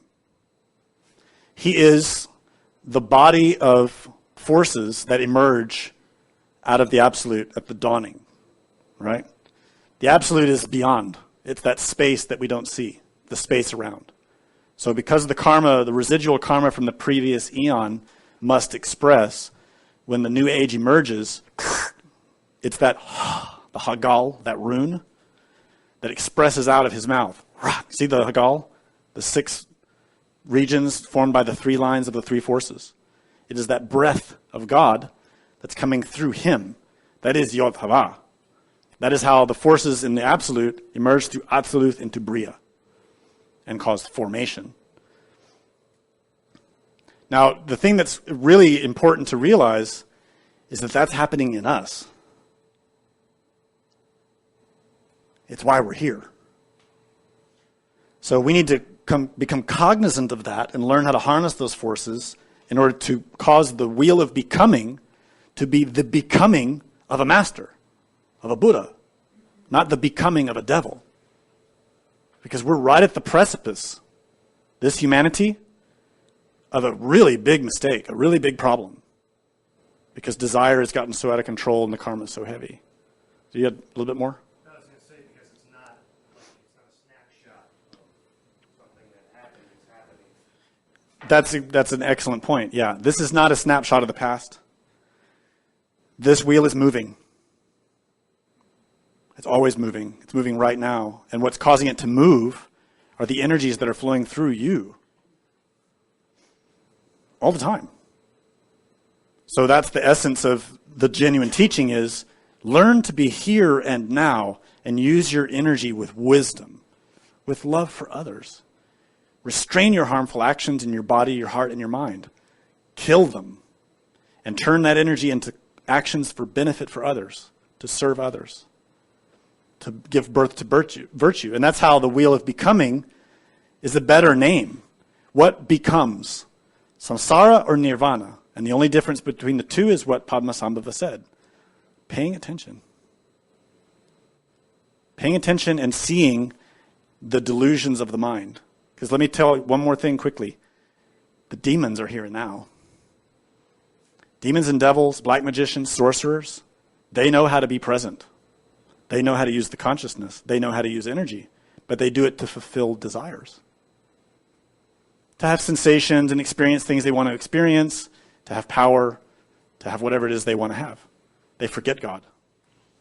You had a question back here? Yep, you. Are those gods bound by karma? Are the gods bound by karma? Everything that exists because of karma and is bound by it. There is only one place that cause and effect does not apply, and that is in the Absolute. The reason that existence emerges out of the Absolute is because of residual karma that was not yet completed. That's why we have rising cosmic days and nights, like we have days and nights on this planet. The universes, the infinites, also go through days and nights. And they do that in this great cycle of samsara because of unresolved karma.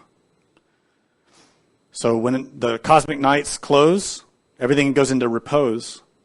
And in that realm, there is no karma. There's no cause and effect. There's no actions, so to speak. But the residues are there, which causes a disequilibrium, and the cosmic day emerges again. And that breath of the Hagal emerges, and everything comes back in, including the gods. In other words, think about it this way. Who can create more of an impact? Who has more responsibility for their actions? A baby or an adult? Who will the law say he is more responsible? A baby or an adult? Obviously, the adult will have more responsibility. So in this context, we can say the gods are the, quote, adults. They should know better. We are, so to say, children, babies. We're ignorant. Even the gods of karma are created like karma. That's right. The gods of karma are there because of karma. Yeah. Is it possible to experience a collective emancipation from suffering, or suffering individually binding in its samsara working? Is it possible for there to be a collective emancipation from suffering, or is it individually binding? It's both, in the sense that karma works in many levels. So karma is individually binding because every energy that you put into motion is an energy you put in motion, and only you can answer for that. No exception. Unless you perform an action that's superior to the first, you will answer for that first action. So, in terms of a collective emancipation, it is possible for certain types of karma to be overridden or, quote, forgiven. And it can happen in a collective way, just as it can happen in an individual way. It depends on the nature of the situation and the karma. But if the question is saying, can this humanity be liberated collectively by being forgiven? Then no, it cannot. Humanity has accrued too great a debt. The law has already passed its judgment, and it is being enacted. So some karma has been forgiven already, and there are certain types of karma that are being forgiven. Put it this way. If in this moment the law demanded that we pay all of our karma, we would not be here anymore. Period. We wouldn't. So the more important thing is find the nature of karma in your experience, in your moment-to-moment experience. Look at how cause and effect functions. Everything you do, watch for the consequences of it and learn. Don't ignore things. See how things that you do cause consequences in yourself, in your family, in your workplace, in your school, everywhere you go. Look closely. Sometimes it's hard to see because we have real blinders on and we don't want to see. Even though we can be looking right at something, we won't see it because part of our heart can't bear it. Part of us just cannot accept seeing things that are right in front of our faces.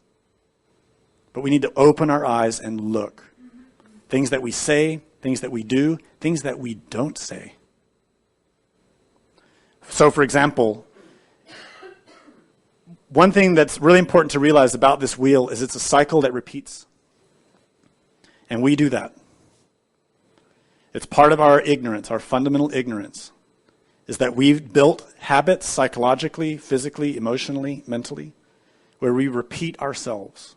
We've developed a way of being and doing things that we think is protecting us and helping us, and in fact, it is enslaving us to the wheel. We've developed ways of dealing with each other. For example, some of us, when we talk, we yell. We have this habit of always yelling. And some of us, when we talk so low that nobody can hear us. We talk so quietly that people are saying, "What?" It seems insignificant.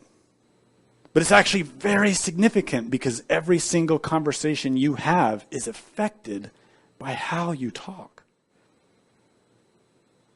I know somebody who's very skilled and talented, but is so habitual in the tendency to talk quietly that people think that he doesn't even speak English. And people think that he doesn't know how to do anything or doesn't know anything. And it's simply because of that habit. And I know other people who talk so loud that people have all these other impressions of the person that aren't true. Habits. Some of us, when there's a conflict, we run away, thinking that, oh, there's a conflict, so I don't want to make things worse for them. I'm going to go stay over here on the side. When actually, we may be able to be the one who can solve it. We may be the one who has the ability to solve the problem, but by walking away, we make it worse. And then we have the other habit that we see a problem when we go right into it and we think, I can fix this, and we make it worse. Right? We have these different habits and tendencies. We need to question our habits and tendencies. We repeat ourselves, and we're always seeking to repeat our experiences, to repeat pleasures, to repeat patterns. That is why we suffer. Some of our instructors have given us a good bit of advice, which is to say, every day, do things different. When you drive to work, go a different way. When you walk to the store, walk a different way. When you have to do this or that, change it. Do it differently. It's superficial, but it causes you to look again at things without the habit, without the preconceived notion, and without being on autopilot. And that's what we want. We want to shake up our perceptions and start to see here and now as though we've never seen it before. The habitual behaviors are why we suffer. You have to find your own habitual behaviors and break them. You know, we all brush our teeth the same way, we comb our hair the same way, we shower the same way, we dry off the same way, we dress the same way. Change it. Just to start encouraging yourself to realize, if I have these habits superficially, what kind of habits do I have deeper? How am I interpreting my perceptions of my family, my spouse, my friends, my children? Because you're interpreting your perceptions also in habitual ways, and you're not seeing reality, and that's why you suffer. So to change patterns means to look for things that repeat and break the repetitions. Break them, change them. Don't repeat yourself. Always look for ways to change it. Master Samael was doing this all the time. He would change his patterns and behaviors. He'd go a different way, he'd walk a different way, he'd drive a different way, in order to keep himself from developing those animalistic behaviors. You notice how animals form little trails? Because they always go the same way? We all have those trails in our mind. Same. Yes? You spoke of levels of hell, 18, 19, etc. It is said we have 108 lives. Is this related? Also, they all reduce to 9, Yesod. Can you speak about that in relation to the levels of hell? The levels of hell that are given in every religion are symbolic, because as we explained, hell is a psychological state. And we will each experience hell according to the state of our psyche, according to our bhava. And all of us are different. We all have pride, we have anger, we have lust, but it's individual with each of us, and our karma is individual according to the actions that we performed. That's why when we study the hells, we say in general there are 9 hells, as depicted on the Tree of Life, and in Buddhism they talk about 18 or different numbers depending on which particular school you study. The numbers are symbolic. We use the number 9 here because of its importance in the tradition. It has a deep significance numerologically, Kabbalistically. As the question stated, Yesod is the 9th sphere. 9th sphere is here, just above Malkut on the Tree of Life. Yesod is Eden. Eden in Hebrew means bliss. And that is a level of energy that is in us. It's a blissful form of energy that is the root of creation. So if you superimpose this Tree of Life over the physical body, it relates to the sexual organs, which is how we create life. That is how these 3 forces create through us most dramatically, is through sex. We create life. We can also create death. People who misuse sex create incredible suffering for themselves and others, suffering about which we have no idea yet because we're so asleep. Every psychological manifestation in us is powered by Yesod. It is that energy that's being utilized in the psyche. So therefore, liberation also depends on Yesod. Cessation from suffering depends on using those energies for benefit. So that's why we say you have to descend to the 9th sphere. That's here in the bottommost region of our psyche. Again, the number 9 is symbolic there. Our psyche is as deep as our ego is fat. Each of us has to see that for ourselves to understand that meaning. We talk about 49 levels of the mind as well. That number is symbolic. 7 bodies times 7 chakras. 49 psychological faces of the same thing. And in relation to the 108 lives, this number is also symbolic. It represents 9 cycles of 12. You see that number 9 comes up a lot. So that number 9 always points back to sex. 108. 9th sphere. All of it points back to sexuality. Because that is the root and core of Tantra. Is to harness the vital energies in us and turn them into something for benefit, not lust. Now, this becomes more significant and would have more meaning for you if I had explained the 12 nidanas. You see, the 108 lives relates to a repetition of 12. right? If you repeat that number 12 again and again, you'll arrive at 108. And when you look in these 12 nidanas, they are sexual. The symbols there that are hidden there are sexual. And it's because, again, of those root forces in nature that I explained to you. Masculine, feminine, crossed through sex, creates. That is the Hagal, that rune that's hidden in these bars that form the 6 realms. And that is the nature of Kala Kali, Yabyum, Hyol Hava, Adam, Eve, male, female, united as one. Sex, Tantra, transmutation. The whole wheel depends on that. Why do we suffer? Because Adam and Eve were seduced by the forbidden fruit and ate of it and were cast out of nirvana to enter into samsara. To return back to Eden, to blissfulness, we have to rectify the mistake. That is a sexual process.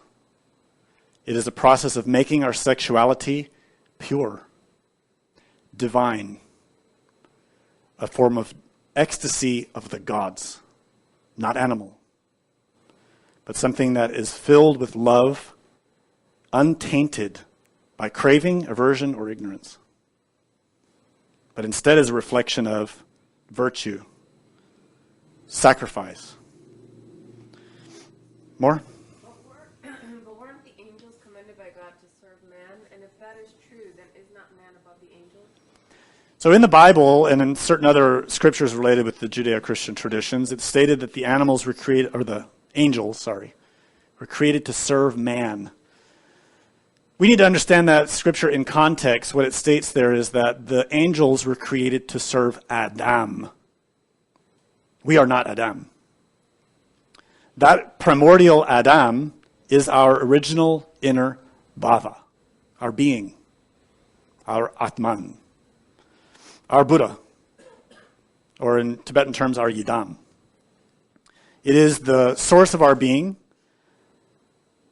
before the ego, before the fall from Eden, before sin.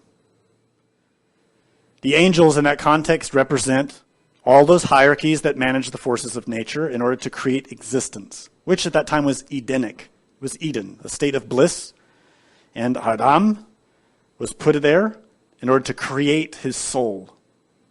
But unfortunately, his soul made a mistake, ate of the forbidden fruit, and fell. So we see here 2 levels of Adam, the celestial and the terrestrial. And this is what Paul was pointing out in his writings. We have the natural man, which is the heavenly man, the heavenly Adam, and we have the animal man, which is the sinning Adam. So if we redeem ourselves of sin, the angels will serve us. The gods will serve us, in the sense that they will manage nature, and nature will be here as an environment within which we can attain greater levels of development. Any other questions? The angels are not malevolent or benevolent, correct? Are angels malevolent or benevolent? Well, it depends. There are different classes of angels. We generally talk about 2 classes of angels. We have innocent angels, which are the elementals of nature, which are simple angels. They are pure, they are divine, but they are not well developed. So their level of being is more or less the level of animals. And then you have the virtuous angels, who are those angels who have developed some degree of the level of being. They've awakened consciousness. They have awakening development on some particular path in nature. They may have some level of the soul developed. So they are not just elementals. They are human beings. Those types of angels are benevolent. They are there to help us according to our karma. We have to earn that help. We have to deserve it. There are also classes of beings in nature related to the lower levels that try to impede our process. We call them black magicians. They are not angels. They are devils. There are many of them. And they will do their best to impede your progress. But the key is to not become identified with them. Treat them in the same way as you treat any other being. With respect, with caution, but also with love. In the back. Going back to talking about patterns and habits, I don't know, I make super efforts to all go at a certain time to do certain practices. We also talk about practices. Yeah, so the question is really having discipline in our spiritual practice versus having habits. We need to have the discipline to do our practices. There's no question about that. What my statements were pointing toward is the habit of the mind to repeat itself mechanically. If you set the discipline for yourself that you will meditate every day at a certain time, and you do that consciously, good. Do it. We need that discipline. No question about it. We're all very lazy. But if you start doing it mechanically, just because you have to, and you sit to meditate, but you're thinking about that TV show you were watching, or you're thinking about this and that problem, you're wasting your time. You're just doing a mechanical habit that will not benefit you at all. So that's the difference. What you have to break is the mechanical tendency to repeat. So everyone is different in that way. We have to find our mechanical patterns and change them. The more important ones are the hardest ones to see. You know, if you brush your teeth every day at 7 o'clock and then you start changing it to 7:15, you're not going to accomplish anything with that. You know, it's really superficial. But if you start to realize that there's a person at work that you always deal with in the same way, and there's a dynamic in your relationship that's not good, and then you make the effort to change that by adopting a better attitude, that's very good. Because you're breaking a mechanical pattern of behavior. How you relate to others, this is significant. More significant. And we also have mechanical patterns in how we have an attitude towards our own divinity. That also must change. Many of us simply don't believe in God. We might like religion, we might like spirituality and study, but fundamentally, truly, we just don't believe.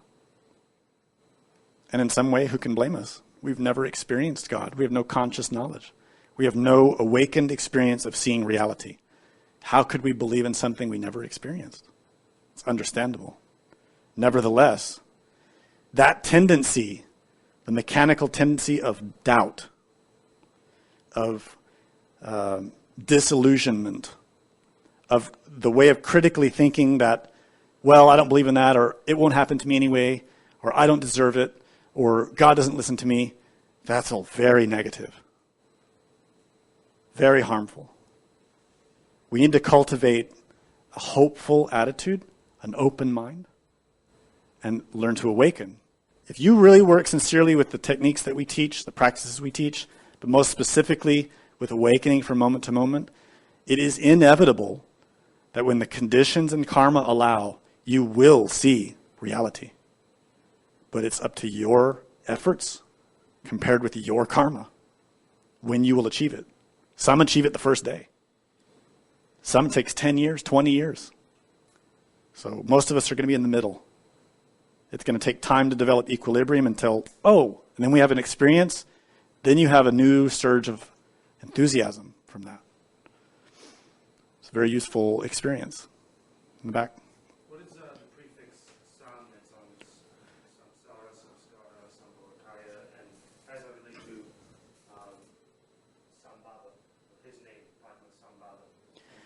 Well, there are a variety of different letters in Sanskrit with that sa sound, so they're all different. Earlier in the lecture, I mentioned briefly a term svabhava. And this term was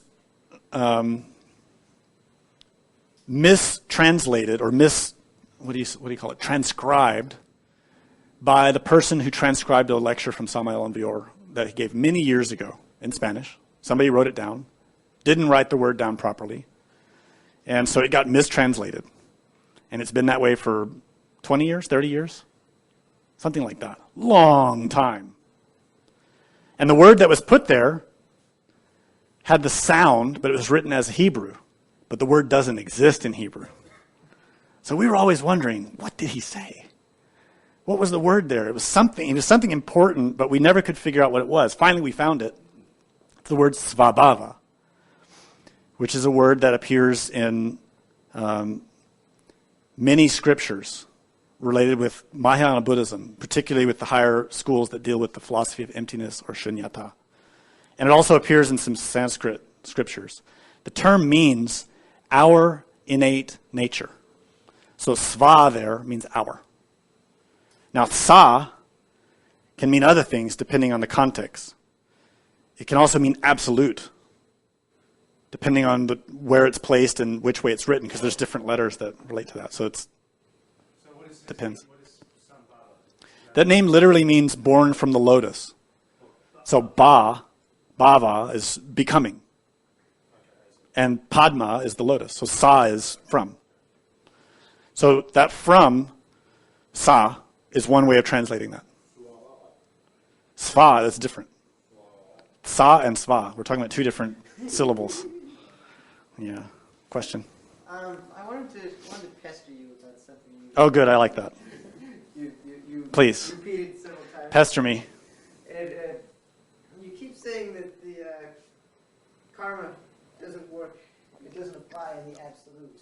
And yet, the absolute doesn't just magic itself into its own self-cognizance. It has to go through a process of becoming. That's right. In order to make that happen, and like you were saying before, like what the previous speaker said in some of his lectures, that this cosmic day came into manifestation because there was a type of contamination in the absolute. That's right. Caused things to spit out. So it seems that there is a law, there is a cause and effect that applies to the absolute, that it's not independent of the law of cause and effect. So it's saying it's. I understand your question. Yeah. I understand your question. Hard to express it, but I understand it. The difference is this. Karma itself, in the manifested level, is a duality of cause and effect. Yes.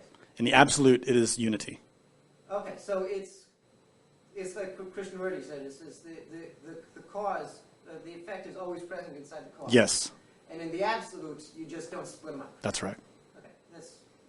Yeah, and as he explained, and as Gurdjieff talked about, there was a corruption, which is a very deep and subtle philosophical point, and it's part of, in my perspective, it's part of the root conflict among certain schools that debate the nature of emptiness. They can't agree. And it seems to me it's because of that corruption that happened. It's very difficult to grasp. All the hands shot up from that. Mark. Yeah.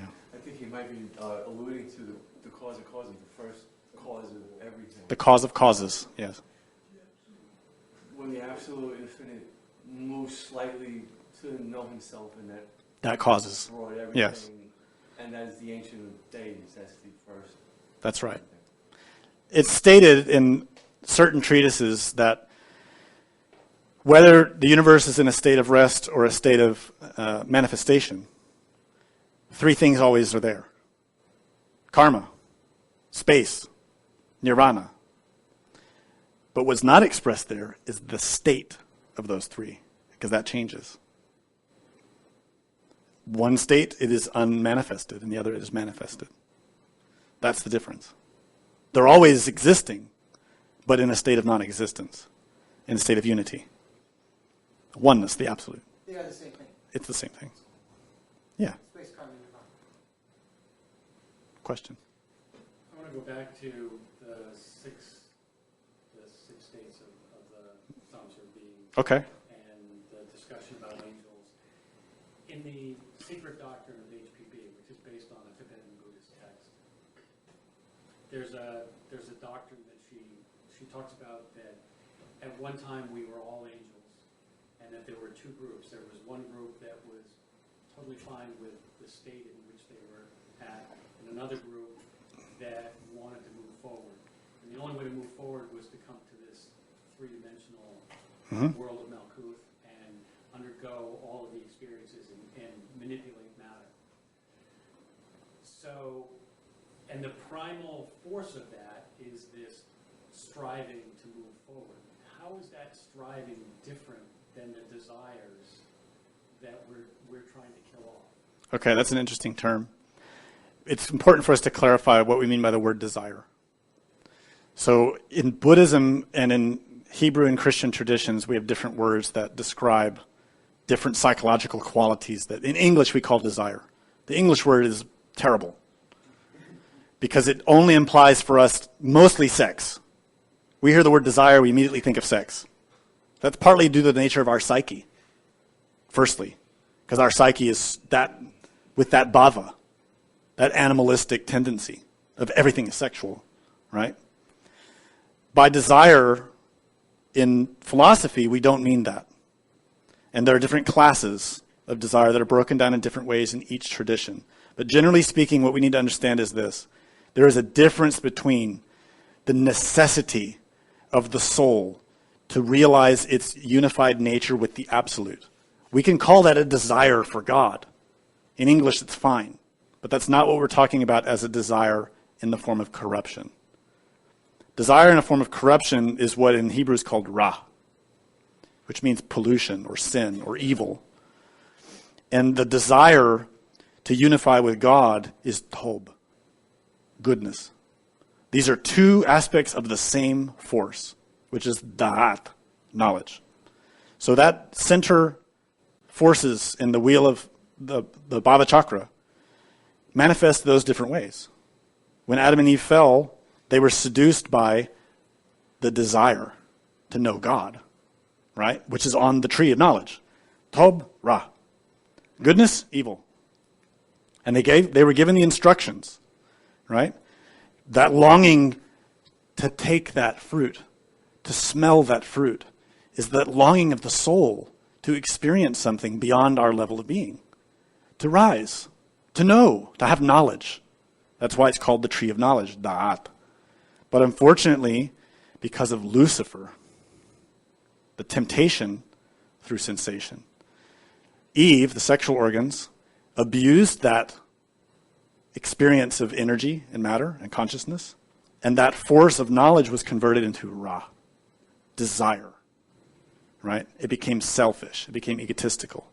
If they had followed the rules, which are the rules given in Tantra and the other traditions, they would have taken that energy but not indulged in it in an egotistical way with ignorance. And that would have been a force for bhava, becoming, to become like the Elohim, right? To know the two, but not be victimized, to not be corrupted. Does that make sense? Okay. So in each tradition, it's presented that way, but in different ways. The Buddha himself also used different technical terms to explain the different types of desire. Most people don't get that deep into it to know the technical terms, but also in Hinduism, you find that in the back. So you say unfortunately, but really it's fortunately for us, Lucifer did that. Like, is that well, was already like Elohim, right? the temptation is necessary, but the failure to overcome it is not. And unfortunately, we fail every day facing that temptation. Again, like you pointed out before, this is not a photograph of the past. This is happening right now in all of us every day.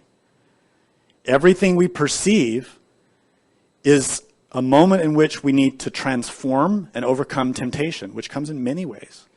Our pride is tempted, our lust is tempted, our fear, our envy, our jealousy, our laziness, our gluttony. Always being tempted, always being tempted. So we have to choose. Will I choose tob, goodness, virtue, or will I choose to pollute myself?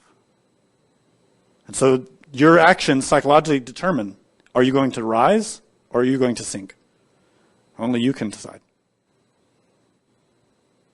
And that's da'at, knowledge. So you see the three there in the animals? Da'at, tob, ra. Hidden right there in the middle. Anything else? Okay, we're done. Thank you.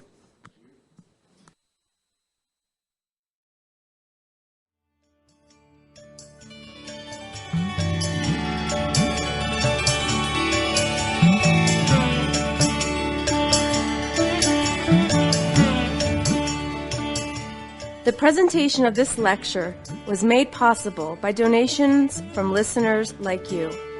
Will you help others to benefit from this knowledge? Most Gnostic schools recommend a donation of $10 to $20 per lecture. Every single donation helps. Make a donation now at gnosticradio.org. For questions and deeper understanding of this lecture, we invite you to explore the books published by Glorian Publishing and available from booksellers worldwide. Visit gnosticbooks.org to learn more. Thank you. May all beings be happy.